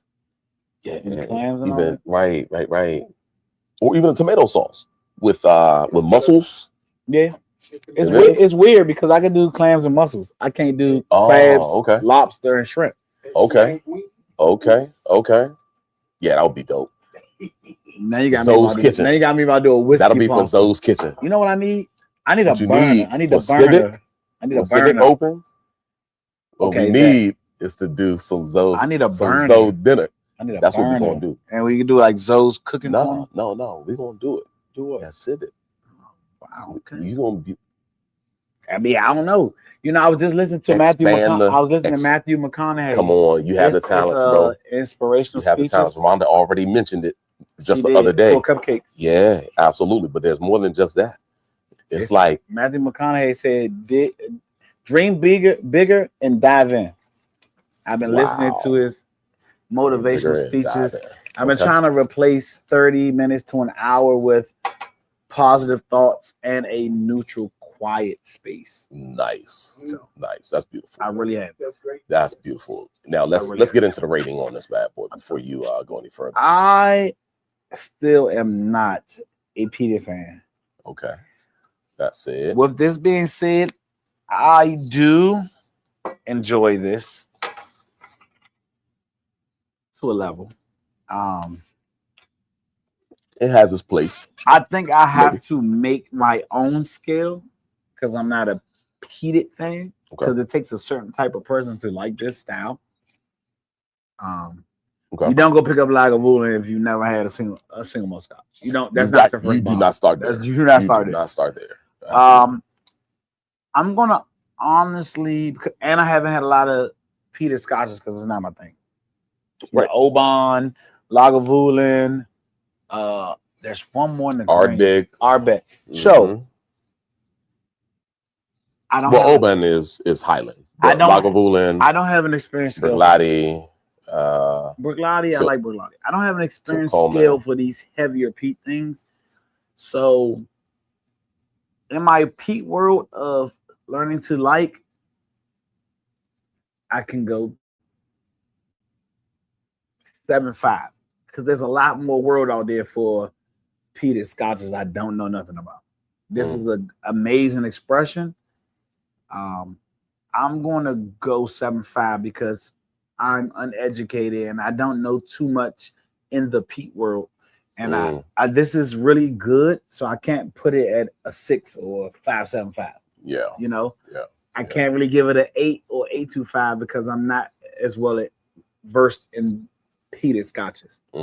But to give it a good score, showing it love and respect, it's a sipper, it's a pickup. If you had it, I gotta go 7.5 just because I'm not as well versed in peated scotches. Gotcha. Yeah. Well, I'm going 8.25 on this. See, folks, this guy. That's why he saved it for 10 years. Yeah. It's good. The oils, the richness, the Lagavulin almost stills. A perfect night. It was almost a perfect night, right? It's almost. But we knew this is where it was gonna just go off. It was gonna take her off right. But it's such a balanced expression of peated Islay whiskey. And the surprise was absolutely that Lagavulin released this 8-year limited edition product. But it's one of the most balanced Islas with the fullness of flavor still, with such true integration of the peat notes that they're all there. You can detect every bit of it, from the iodine to the Band-Aid to the iron-like note. But then there's so much fresh peat and welcoming peat flavors as well, that to see that end of the spectrum and everything kind of coexist and make such a beautifully rich, standalone, younger for Lagavulins, from what we know of Lagavulin, because we know the 16-year, half the age, but super enjoyable. I couldn't imagine. I like that a lot. 8.25, folks. 8.25 for me on this I can't Lagavulin wait to see limited what you rate edition this 16 8-year Islay single malt, 96 proof. It's also 96 proof, 10 proof points higher and I can't than say their regular 16-year expression. And so that's also what I like because it's fuller flavor profile. And I can't say it's balanced. It was balanced. Balanced like crazy. Yeah. I can't wait to see what you rate the 16-year. If you already jumped off. I can't wait either because I haven't had the 16-year in a while. And I will say that I remember being more excited about the 8-year and 12-year limited editions than I am the regular 16-year. Oh. We'll see what I feel tonight. Oh. Ooh and oh, folks. Oohs and O's are always good as we head into I mean not one ooh and one O, but two O's. Ooh and oh, folks. I mean, if you start drinking peated stuff and you drink more peated stuff, I mean, you only choice to start liking peated stuff. And the O and the O. Ooh, O and O. I feel like that's amazing. I feel like the peat is building. Peat is building. Like, you know how like you eat hot food and eat more hot food, well, and then you do this. Yeah. And you're like, okay. Hot. Absolutely. Well, what are we talking about, folks? It is a classic of the classics. One of the most well-known Islay single malt scotches of rare age, 16-year. So, of course, this is the icon. And there's only one other that probably hits popularity, but on a different end of the spectrum. Is probably Lafroy 10-year. That's super popular. Or the other end of the spectrum, Lagavulin 16-year. No, Ardbeg is crazy. Ardbeg doesn't have the sales that these two do. That's because people don't really venture into it. But that's what I'm saying. When quality with Ardbeg, notable Islay whiskeys at either spectrum is the Lafroy 10 or the Lagavulin 16, and a lot of Islay fans are just fine with those two. But there's so many others in the middle, Ardbeg is which crazy. I think Ardbeg is crazy as well. I love Ardbeg. Mike's a big fan. Shout out to Mike. He's not here again. I love, of course, what we were talking about before, the Bricklady, right? Oh, I love Bricklady. Yeah. Port Charlotte. Port Charlotte was my Coleman. Port Charlotte was my entry. Peated, smoky. Yeah. But Port let's stay more peated because I drank smoky whiskey, but that was my peated entryway. No doubt. All right. Easily. But now we're getting into the Lagavulin 16-year, which is a sherry cask finish, both in Oloroso as well as Pedro Jimenez cask for finishing. Same here. Yep. Same finishes here. Absolutely. So we had a Highland production, Glendronach cask strength with that type of age, and then Islay lower proof, only 86 proof, folks. So this drink's way more than 86 in a good way. Really? Wow, folks. You can tell the difference between 8 years and 16 years of aging. This is just fresher, not in a bad way. The 16-year I'm getting a little more. It's a little rounder, more than here. Not so much fresh fruit, but it's becoming more of a caramel maltiness thing for me on the front end. Yeah. With the first sip. Sometimes I really like when you drink a good whiskey and you get a tell of two halves. Like I said, I think it was here or here. It was front end sweet, delicious, and then you get the back end peat and smokiness. I don't think it was here. Maybe it was here. It was a Singleton. It was the Singleton. So the Singleton was round, voluptuous, bourbon-esque. Then the second half, you get peat, you get smoke. A longer finish, you get tell of two. Anytime you get two whiskeys in one bottle, it's already a winner for me. That doesn't have like a fake it's not disjointed. There you go. That's my word I was looking for. Disjointed, right? Yes, indeed. I'll be around you. Yes, indeed. Yes, indeed. There's kind of that's a smooth harmony into it. But okay, as this one, what happened as this last one's night? Talk about last night. You just as this that out there. as this one's Why did we breathing. turn up last night? What we turn up with? I don't think we Doc turned was up. here. We didn't turn Doc up. was here. Oh, we did market research, and we Yes, tasted some absolutely. bourbons, And and there was it had a physician in the house. a physician was in the house needed who to comes in for our expertise, yes, indeed. and we delivered good expertise Yep. and quality control on good whiskey. And I think he gave us a thumbs up. Thank you. Good bill. Shout out to his son, has a new job. Absolutely. Congrats, And Christian. He's doing his thing. Bam, Cam. Absolutely. Yeah, Cameron. Chris, yep. Yeah. Stop it. But look, I'm this is breathing. This is breathing. Who he reminds me of. Shout out to Chris as well. And Tracy, happy birthday. His mom, Tracy, happy birthday. Absolutely. Shout out to Sipping Brother Dre as well. Sipping Brother Dre. Indeed. Pops, a.k.a. Pops. This is softening. The peat and smoke is becoming a little more back in. Mm-hmm. This is opening up. Wow. It's becoming more Mm-hmm. tapered off and tame, not in a bad way. Mm-hmm. I don't think this has the space or the age to taper off because it's young. But this is becoming a little softer, a little more approachable. Yeah. Again, it's this whole not here, but TD Gillum, what's happening, cuz? Yeah. Shout out. I saw you the other day. I couldn't catch up with you. I saw you walking with the portrait museum lady. I tried to catch up with them, but I couldn't. They were walking together, but I couldn't stop. That's somebody else probably, but sure. I thought that was the painter. No. That's cuz, right. I thought that was the painter. But so right. So here Guillermo. and Guillermo. So here and here. D-Fay, what's happening, cuz? It's that point of where man. Little family reunion happened. Yeah, I see. Mm-hmm. I saw cuz on there. Yep. So tell the two whiskeys. They're opening. They're amazing. I'm appreciating this peaty, smoky night tonight. Yeah. Now, the one thing about this whiskey, and it's always been a bit of a reason why I wasn't the biggest fan of Lagavulin 16 year, is that there is a harmony to it. There is a balance to it. I find myself only maybe being able to finish an evening with it. And there's always a question mark if I want to finish the evening with it. Just because there's such a richness to it.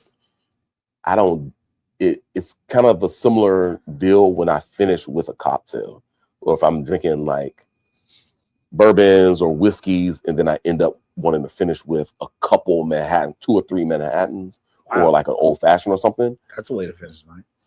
If I'm in the lane of drinking whiskey neat, I'm good. But once there's something a little bit sweeter, it throws me off because I can't metabolize some of the sweet as well.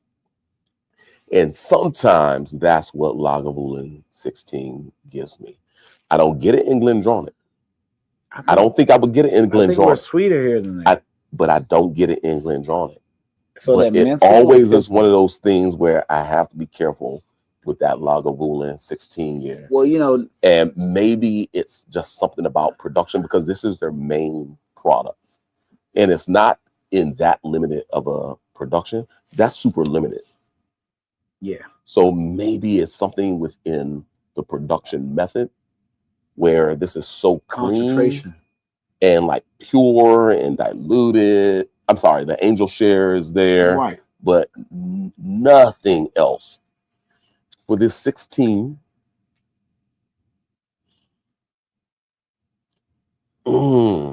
there's this richness that's there, but it almost can take me a little bit left sometimes.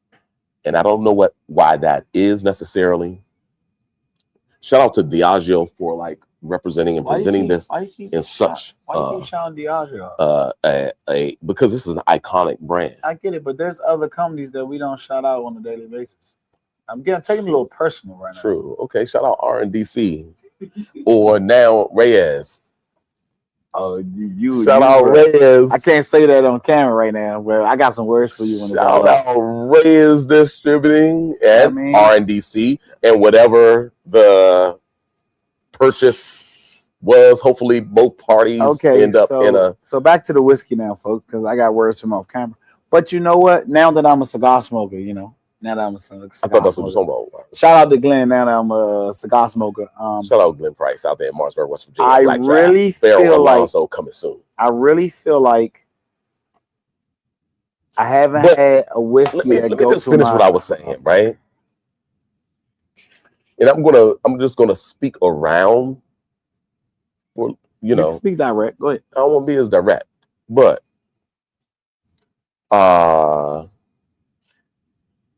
there is something about even now, I am having a little bit of a flavor profile, a little bit of a sweeter note that is a bit lingering in this one. No, for me, you don't get that all peat, but even the peat has this sweeter peat note. Dry all peat to me. Everything else was right in the pocket. And I don't know, there's some things that have been in the news, and we have broken news here lately. I thought they Casamigos, the Julio, that type of thing.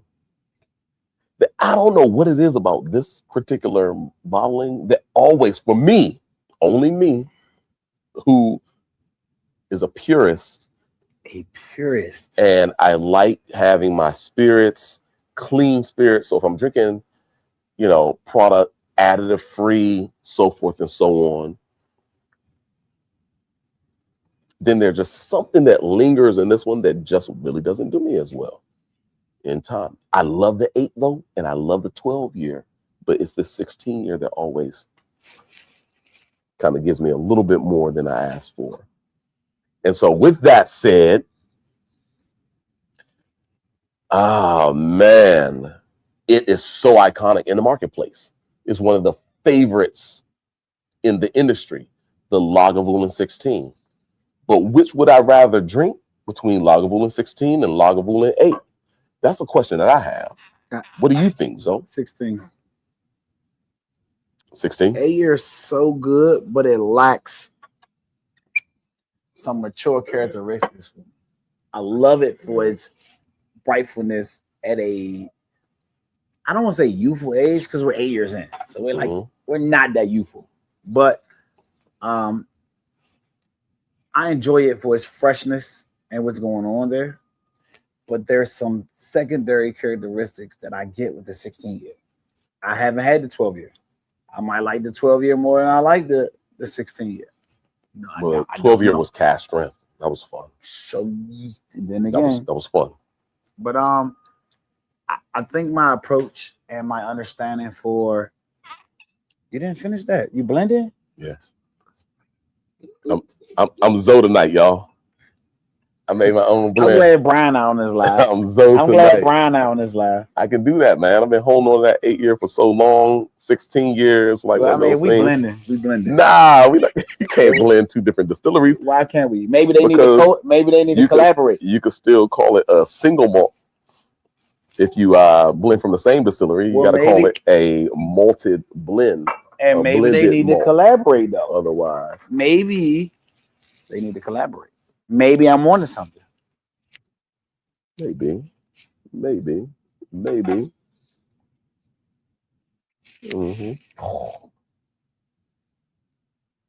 You stay with your blend, don't you? You can't afford this blend. You can't afford this blend, Slim. This is a different level. This is a different tier here. They haven't even talked to each other about collaborating. They so much trying to do what the other don't do. Why would they? They're in different portfolios. And why not? How else do you take over the world? Portfolios. How else do you take over the world? Diageo Monopoly has already taken over the world. There you go again, saying Diageo. Why you keep throwing that? Are they paying you? Are they paying you? I get paid. You could be saying a lot of things. I get paid indirectly. Why you don't say Bacardi? I don't have a lot from Bacardi.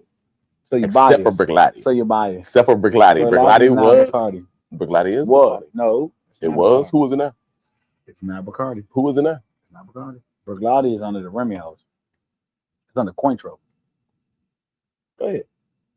It's under Cointreau. Oh, you're right. No, I'm right. I don't do that on camera. I don't really be that right here out of the facts. I'm just saying. I had one leg. I had one. You know, I had one up. You on are in the right, exactly. Yeah, so stop saying Biagio around me.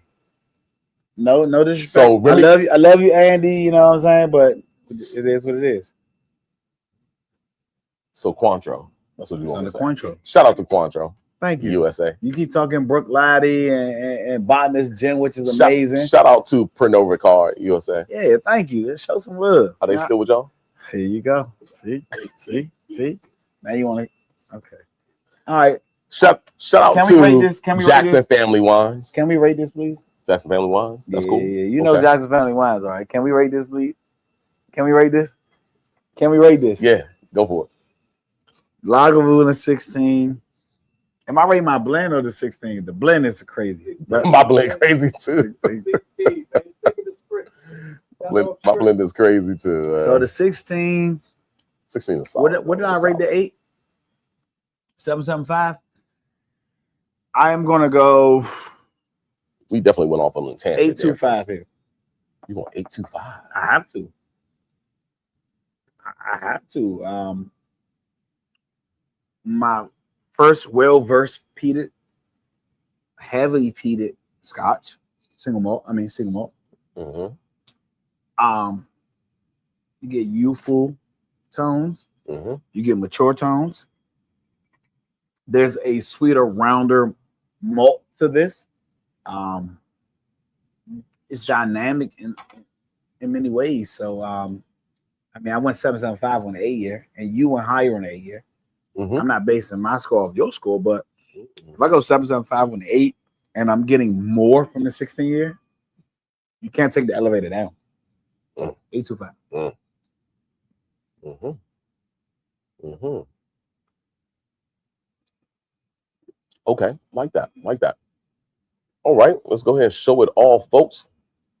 I'm going 8. Mike is in love with this bottle. It's disgusting. I mean, this bottling, the 16-year you talking about? Yeah. Lagavulin 16 is such an iconic production, folks. Like, it is world renowned, one of the highest rated consistently over multiple decades for Islay single malt Scotch. Very competitive. I mean, we price it so competitively that we have folks coming from everywhere to grab a Lagavulin always. We make zero margin on it, and that's the downside, because it's like we got to hit numbers on if we want to play around with that bottling. So it is a loss leader usually at Chat's Liquors. Wow. Yeah. Loss leader. It's like one of the least expensive 16 years that we will have on a shelf. 15, 16 years. So you're just showing love to it. Kind of has. It's one of those things where you are either in that lane or you're not, right? And when you're in that lane, you have to find something that Lagavulin 16 is the driver of that portfolio. One of them at least.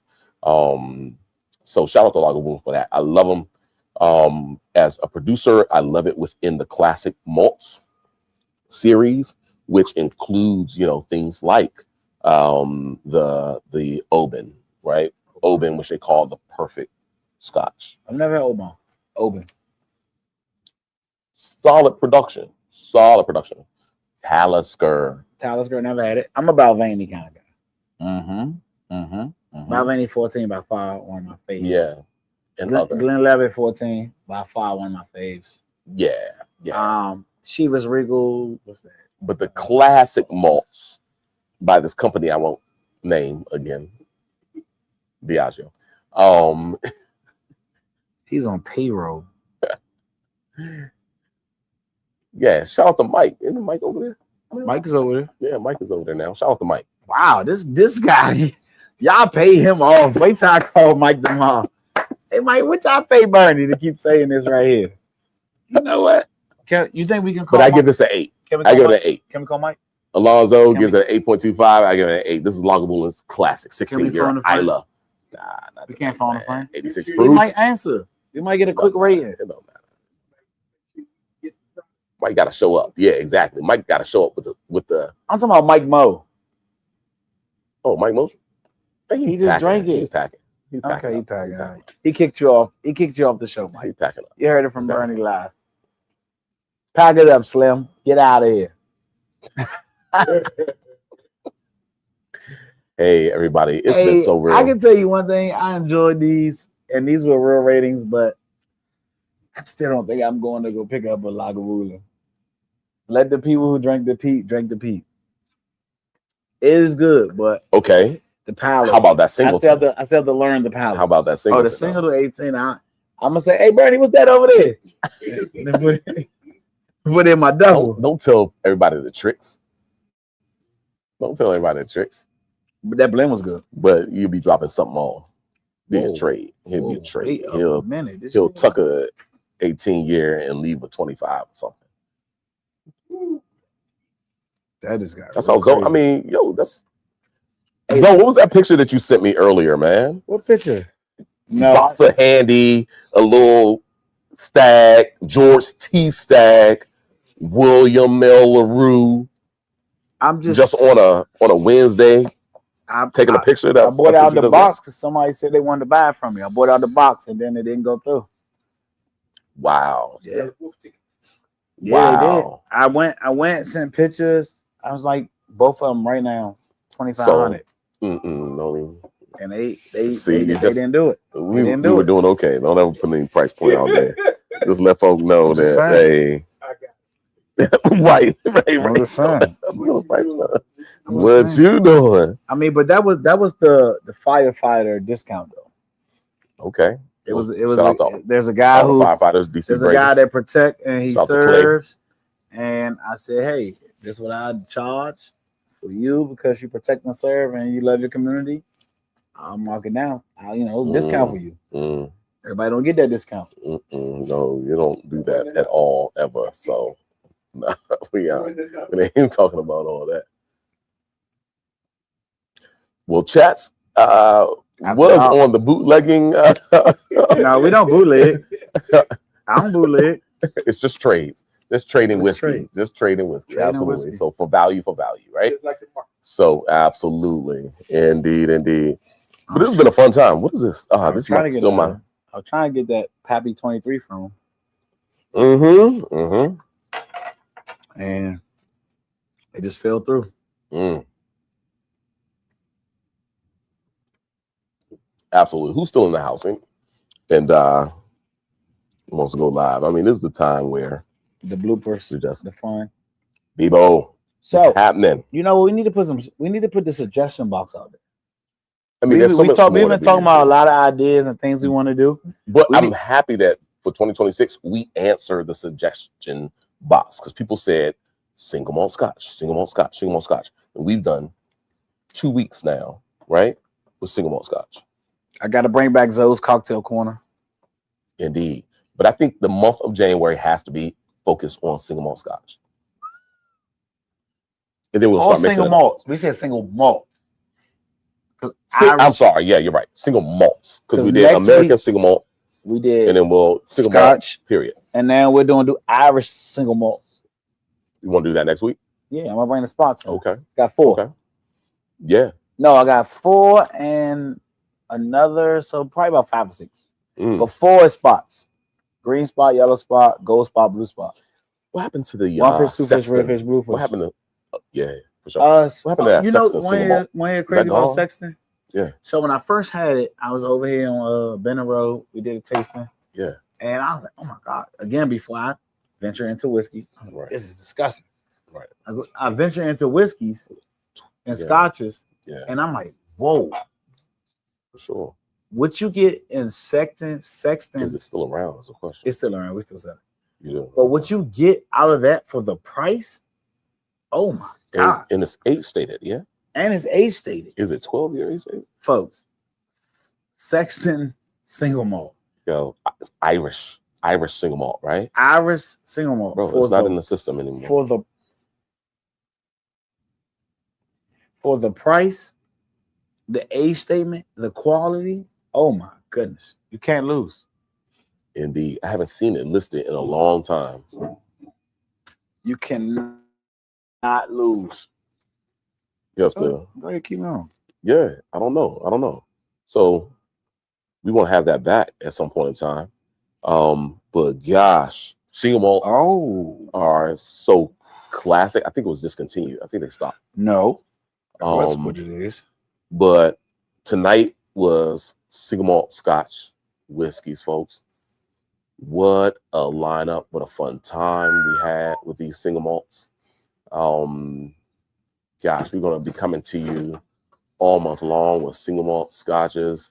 Started tonight with Campbeltown Loch, a blended malt Scotch whiskey, 100% from Campbeltown. So shout out to them. It's a blend of the Kilkerran's. I'm gonna go get that bottle. The single, I was about to say Singletons, Springbank, and this is it for me. One or two others.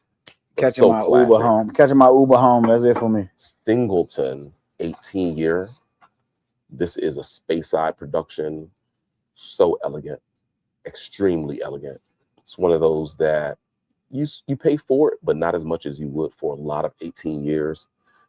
If you ever look at 18-year Macallan now, that's probably a $350 bottle.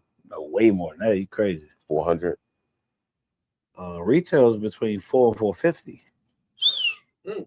Wow. I remember when that was $189 and I was like sweating. I was like, this is crazy now, because I used to sell it. Used to be on the shelf for $89.99. So crazy. Can we give Singleton 18 year we had tonight. Specialty bottlings, very specialty bottling of Glendronach. We had both batch 11 and batch 12 of this cask strength, triple cask age. If you see batch product. 12 in the street, folks, batch 12 you better go get it. Crazy. Don't play. Lagavulin, a limited release. This was probably about a decade ago. This was released between 8 and 10 years ago. Lagavulin 8-year, they released a 12-year cask strength, but this 8-year was released at 96 proof. For me, it's absolutely delicious. Love it. It is a fresh expression, giving you all of the phenols, the oils, the richness, the viscosity of what comes off the stills, and barrel aged for 8 years. But it also showcases the youthfulness before you start aging it extra long, getting secondary characteristics, and certainly before you, as we move to the next whiskey, get into the sherry cask finishings for the 16-year.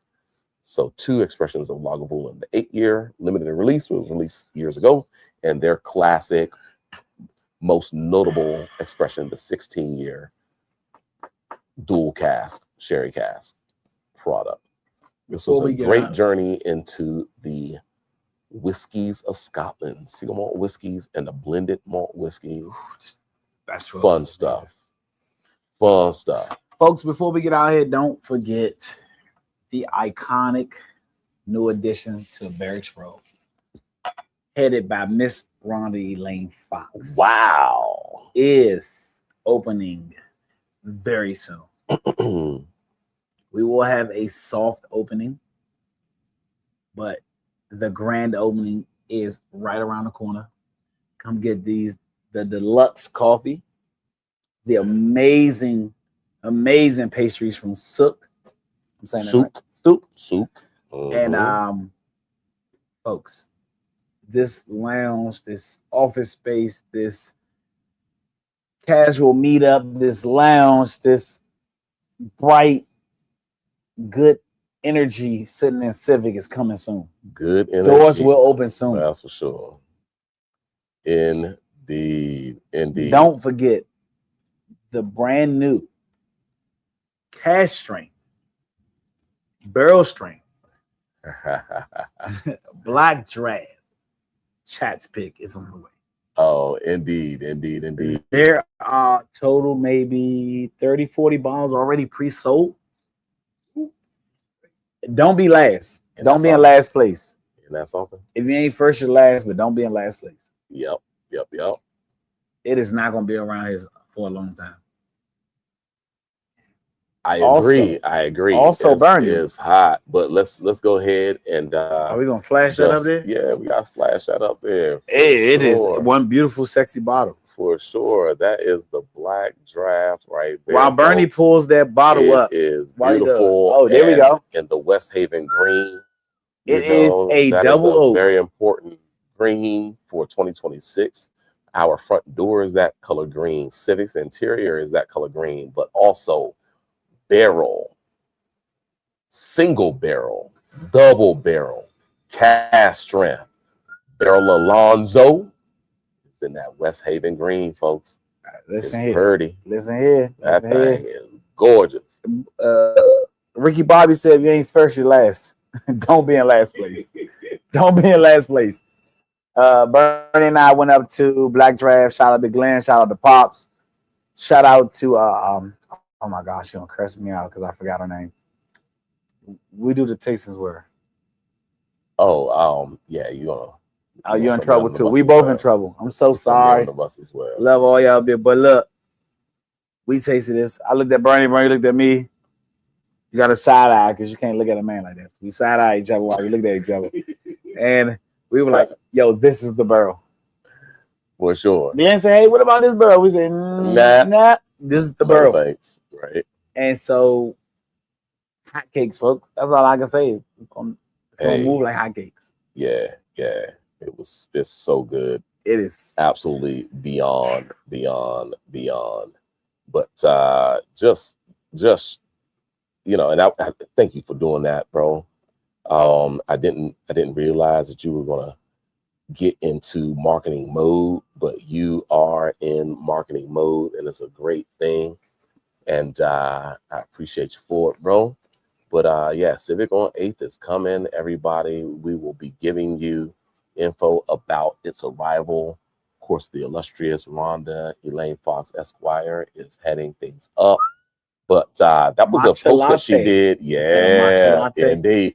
But of course, shouting out one of the Divine Nine, the Alpha Kappa Alpha in the house right there. The AKAs representing. Of course, Rhonda is an AKA, and so she is representing her sorority, her sorors. Ooh, but Civic on 8th. Yeah, that was today's post, folks. It's exciting. Don't play with it. It's sexy. Don't play with it. Real. There is so much going on. There's gonna be a lot going on. Shout out to Angie on the mic. It's Angie on the mic. DJ Angie, and she is a filmmaker, a director, a voice in the community, Emmy Award winning. Yeah. Right? Isn't it? Yeah, absolutely. I mean, her credit, please forgive me if I'm not getting it right, but yeah, she's gotten an Emmy or two, I think, at this point in time. Levels. Yeah, levels. She's a partner there with Rhonda, and amazing times. So much will be happening over there at Civic. That black cup looks amazing. It does. Shout out to the staff. They are gearing up. They're excited. They're ready. They are professional. They are trendsetters. They are personalities.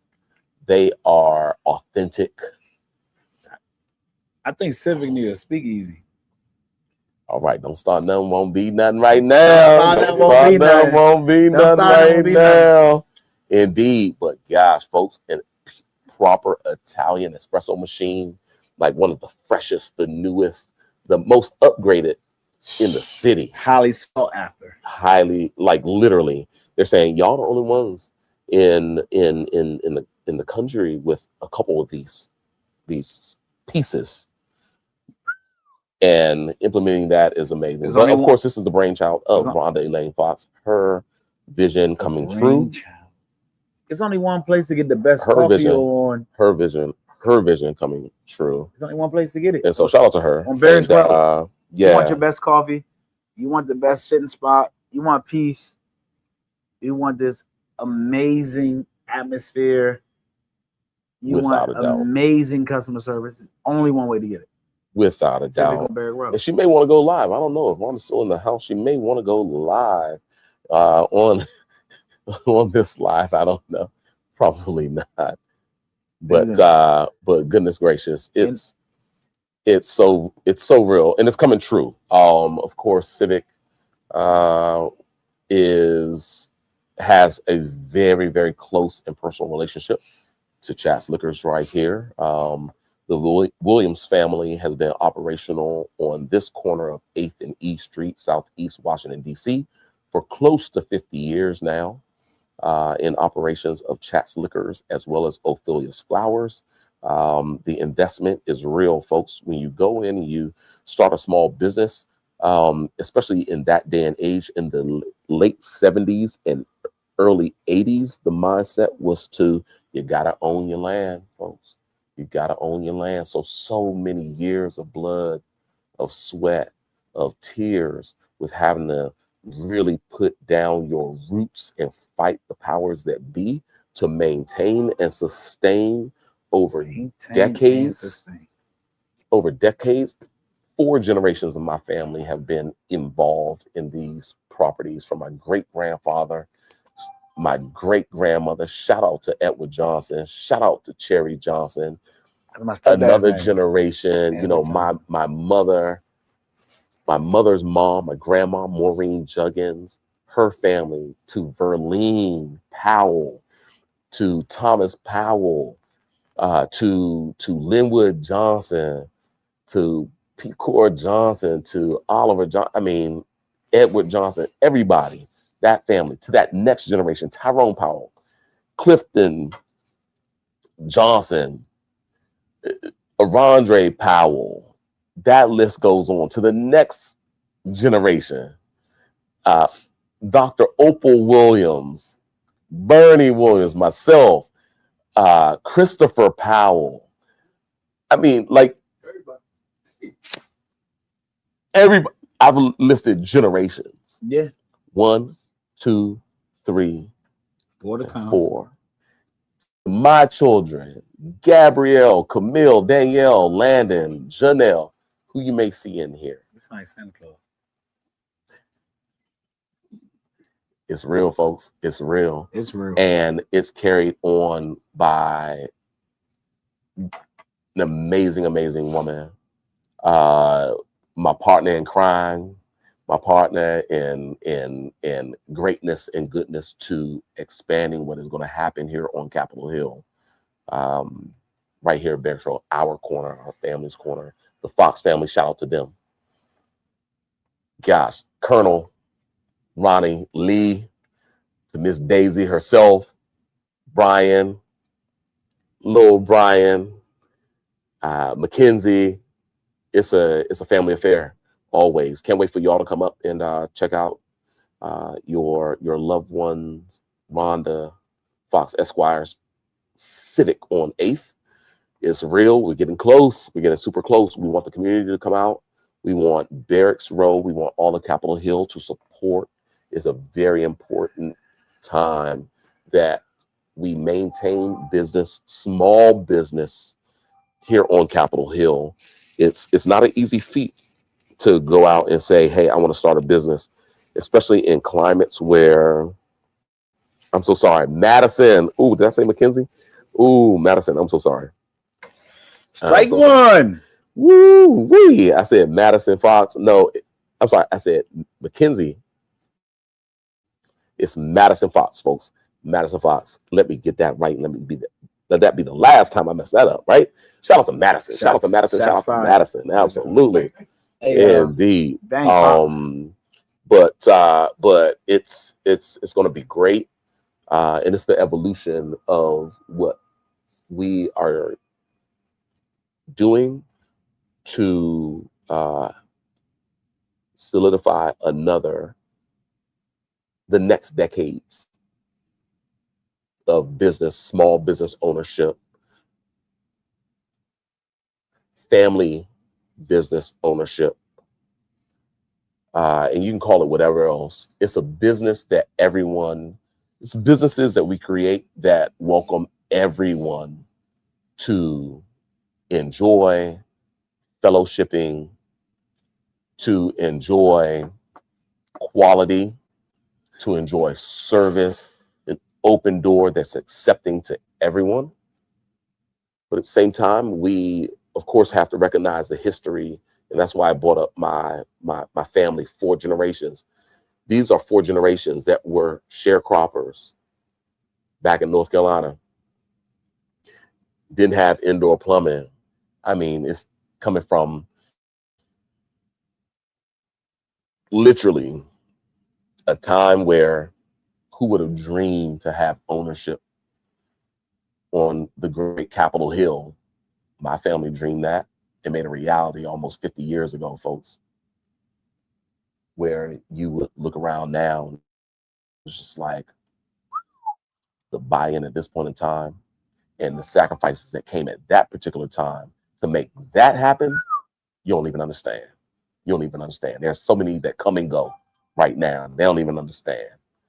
It's beyond their imagination. So they can nowhere near sympathize or empathize with the struggle that has been for multiple individuals in my family to lay the foundation here. But shout out to my mom and dad, Bernie and Ophelia. You know, moms. Absolutely. Shout out to moms who Ophelia, who has operated Ophelia Flowers for many years. Of course, that was such a strong brand that the restaurant group that we leased to, that were our tenants, wanted to rename that location Ophelia's because of the strength of her name. Ophelia B. Williams, her legacy will live on forever. And we're gonna make, of course, those individuals, a lot of those that I named, at least the first half of those names that I mentioned, are resting in peace, hopefully, with the great Lord. And we will see you all again. But we hope you all are looking down on us, smiling really, really big with the leaders in the family, Tyrone and my mother Ophelia being the now the OGs, right? Pillar. Absolutely. And Ty is always pillar. Here, always holding it down. But my mom Ophelia is absolutely the OG, the muscle for sure. And we hope to continue business in a wonderful way right here on Capitol Hill. And I'm happy that Rhonda is joining us in this journey. Let's go. Let's go. One quick excerpt to follow that up. We started this barrel January 8th. Mm-hmm. So we're going to taste it January 11th. Will be a month and 3 days. Month and 4 days, because January has 31 days. So if you want to count the rest of the month, so most of them have 30. So a month and 4 days. Man, I did taste a little bit of this barrel tonight. Did you? Bernie tastes a little bit on Friday. Yeah. I mean, if I throw myself into the fire, we gotta go in the fire together.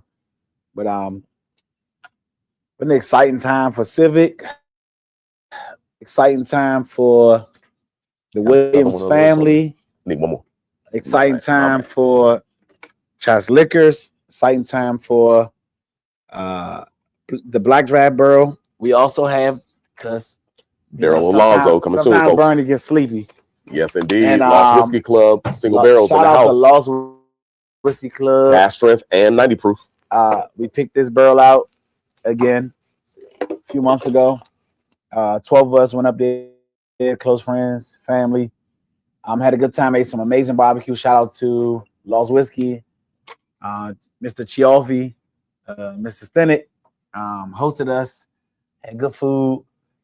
There was a consensus that Mr. Turner, Mark Turner was there, mm-hmm. And the group decided this was the best barrel on that platform. Absolutely a gift, absolutely affordable, absolutely a bang for your buck, absolutely delicious. If you're not drinking Lost, if you haven't had Lost, you're losing. Wow.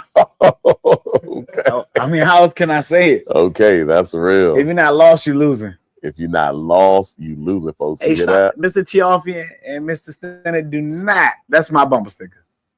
If you're not lost, you're losing. If you're not lost, you're losing. And there's not one customer who comes in that tastes this that's not amazed, wow, who doesn't buy it. Again, you get this bracelet, you get your own stamp, your own barrel number. Everything is unique to this band. There will never be a duplicate, no matter what barrel, no matter what pick, nothing in the warehouse. If you're not lost, you're losing. Wow. Indeed. I don't know how else Well, to come say on it. out for the Lost Whiskey Club Chas Liquors Barrel Pick. It was a community and family community event, and it's special, folks. It's very special to us, and we hope you find it special as well. Need some brisket.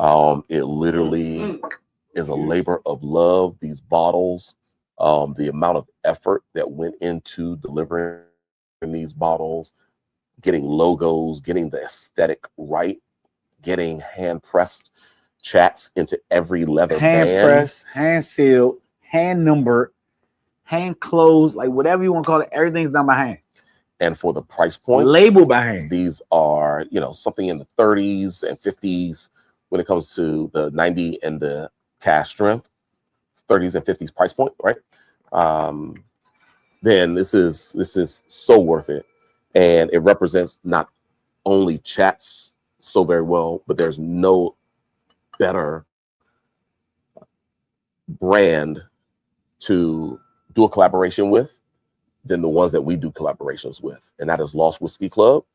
And very soon we'll also have in the Barrel Alonzo from Black Draft, our longest running collaboration distillery.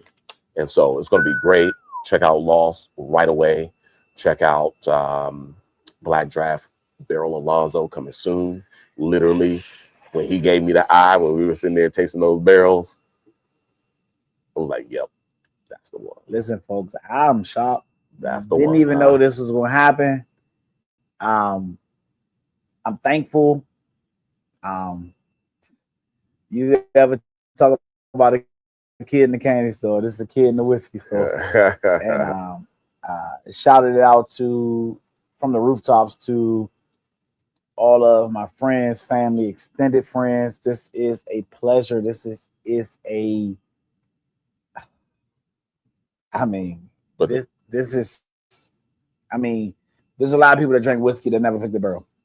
There's a lot of people that spend millions, hundreds, thousands, tens of dollars on whiskeys that have never picked the barrel. Yeah. There's a lot of people who have never been in a distillery. That's right. They've never been in a rick house. That's right. And this chance to be a part of what I see and do behind doors in the industry I am in, to do it with family, appreciate it. I mean, to be a spokesman for something. Right, I mean, like, right. There's a lot of people that have never been a spokesman for anything in their life besides, a product in their life. Let me say that, because you are your own spokesman for your own life. But there's a lot of people who've never been a spokesman for a product. And well, it's more than a spokesman. You're not a spokesman. This is your barrel. This is your product. This is handpicked. Something very, very special. Of course, you're going to speak on it. But what is great about it, it's going to wear your name forever. So as long as these bottles are around right here, this Black Draft Chas Liquors cask strength, and this is the double oak. This is the most unique cask strength we've ever done, because it is the oldest cask strength we've done. And on top of that, it is not once oaked, but what? Double oak. Man, it delivers. Crazy, folks. I'm probably figuring by the time we barrel this, it's probably at least 8 years, 3 months. It's It's right there. Now, it went into the second barrel in February of 23. 23. Not far from your birthday. Right. So we're talking about almost 3 years in the secondary barrel, which was crazy enough as is. But folks, I'm trying to tell you, this barrel is so beyond special. We might have to get Mr. Price down here. Oh yeah, Glenn will have to come down. He might have to come down here. And I think it will need to be an experience. And I'm hoping that this experience, we can welcome you all out, similar to what we did at with Fawn Weaver. I think we have an experience. I think we should. Licensing and all these things are at play and doable, right? that we should have a whole little launch event. And so we are going to need to just check on, just pray that everything kind of falls into place and we can introduce this not here only at Chats, but have an event at Civic. Folks, this was Ophelia's Fish House back in the day. Y'all remember those fish at Ophelia's Fish House? And all that amazing tiger wood along the walls, the beautiful oak wood floors and all, right? So, of course, for 15 years, whether it was Chesapeake Room or Ophelia's Fish House, that was the look, that was the feel of the space. But gosh, we had to make that thing a little bit more sexy. Elegant. Well, I say we. I had a very 1% part of that, but it was the vision of Ron and Lane Fox. And folks, you talking about sexy now. And these pictures were taken like a couple weeks ago. It's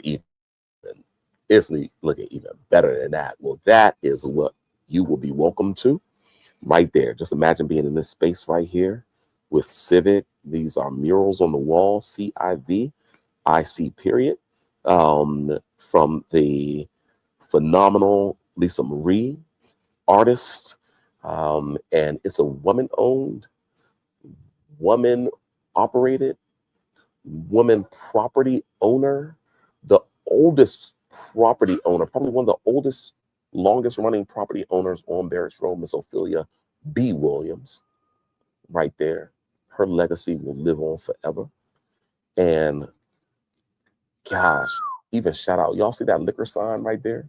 That liquor sign, of course, was hanging outside of Barracks Road for decades, folks. That liquor sign probably goes back to the 60s, maybe 50s. Maybe 50s. Agreed. Right? But definitely the 60s. That liquor sign has been revamped. Lisa Marie has put her artistry to work on that liquor sign right there. The backlighting is fantastic. Like literally, Rhonda ordered up these lights, these specialty lights. It'll be a whole light show behind that liquor sign. I'm so proud about that because that was my dad's liquor sign sitting in my mother's flower shop. Right there.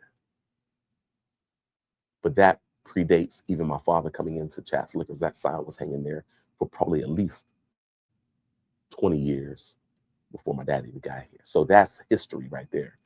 And Civic represents history that's just beyond. So when you walk in there and you see that L and then 2 E's and you see that R in the letter liquor with ONNIE, Ronnie Lee Fox, his seed planted, and the growth that came from that. You'll see the florals represented as well. That was in honor of Miss Daisy Fox. You'll see those daisies in that liquor sign, but also all those florals, all those greeneries, all those trees. That reminds me of walking into my mother's Ophelia's flowers right there. And that's how I grew up, with mom making some of the best floral arrangements, having some of the freshest flowers in DC, in this region. DMV icon made there you go. Did Ty's wedding, did Ben's wedding, did a whole bunch of people's weddings.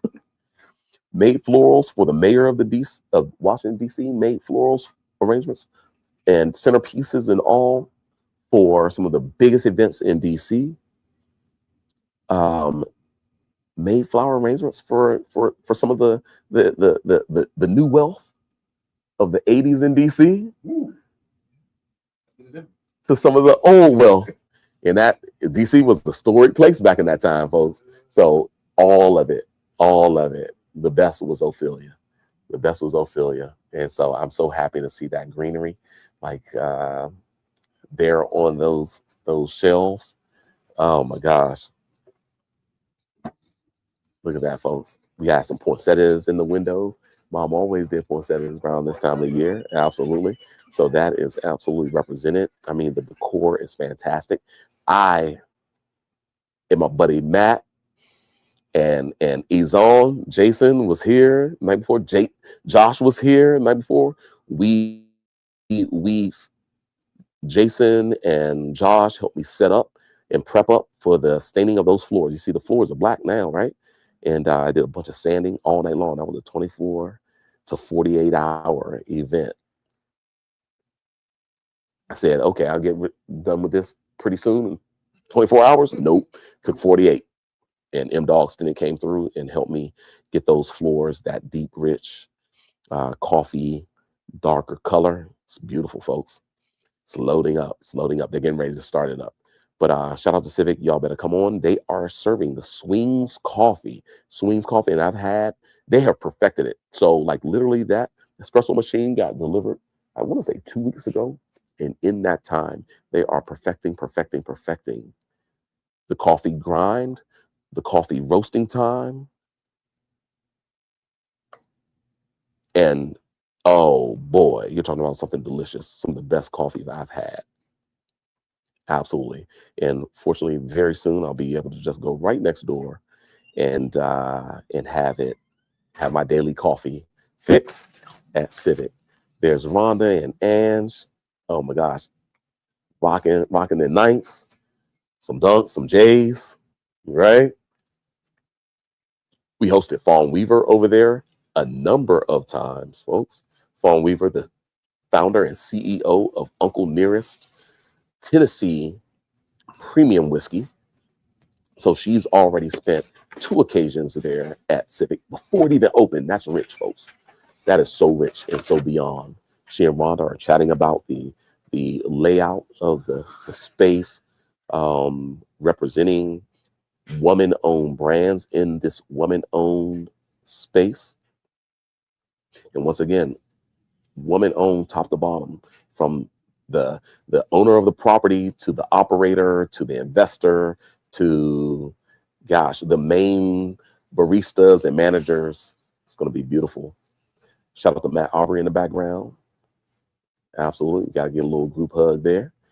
Indeed. It's real. Shout out to Guillermo, artist, Reggie in the house, always supporting. It's a beautiful thing, folks. Well, we're going to sign off, but stay engaged. Once again, it's Salon for the City or Civic on 8th on Instagram.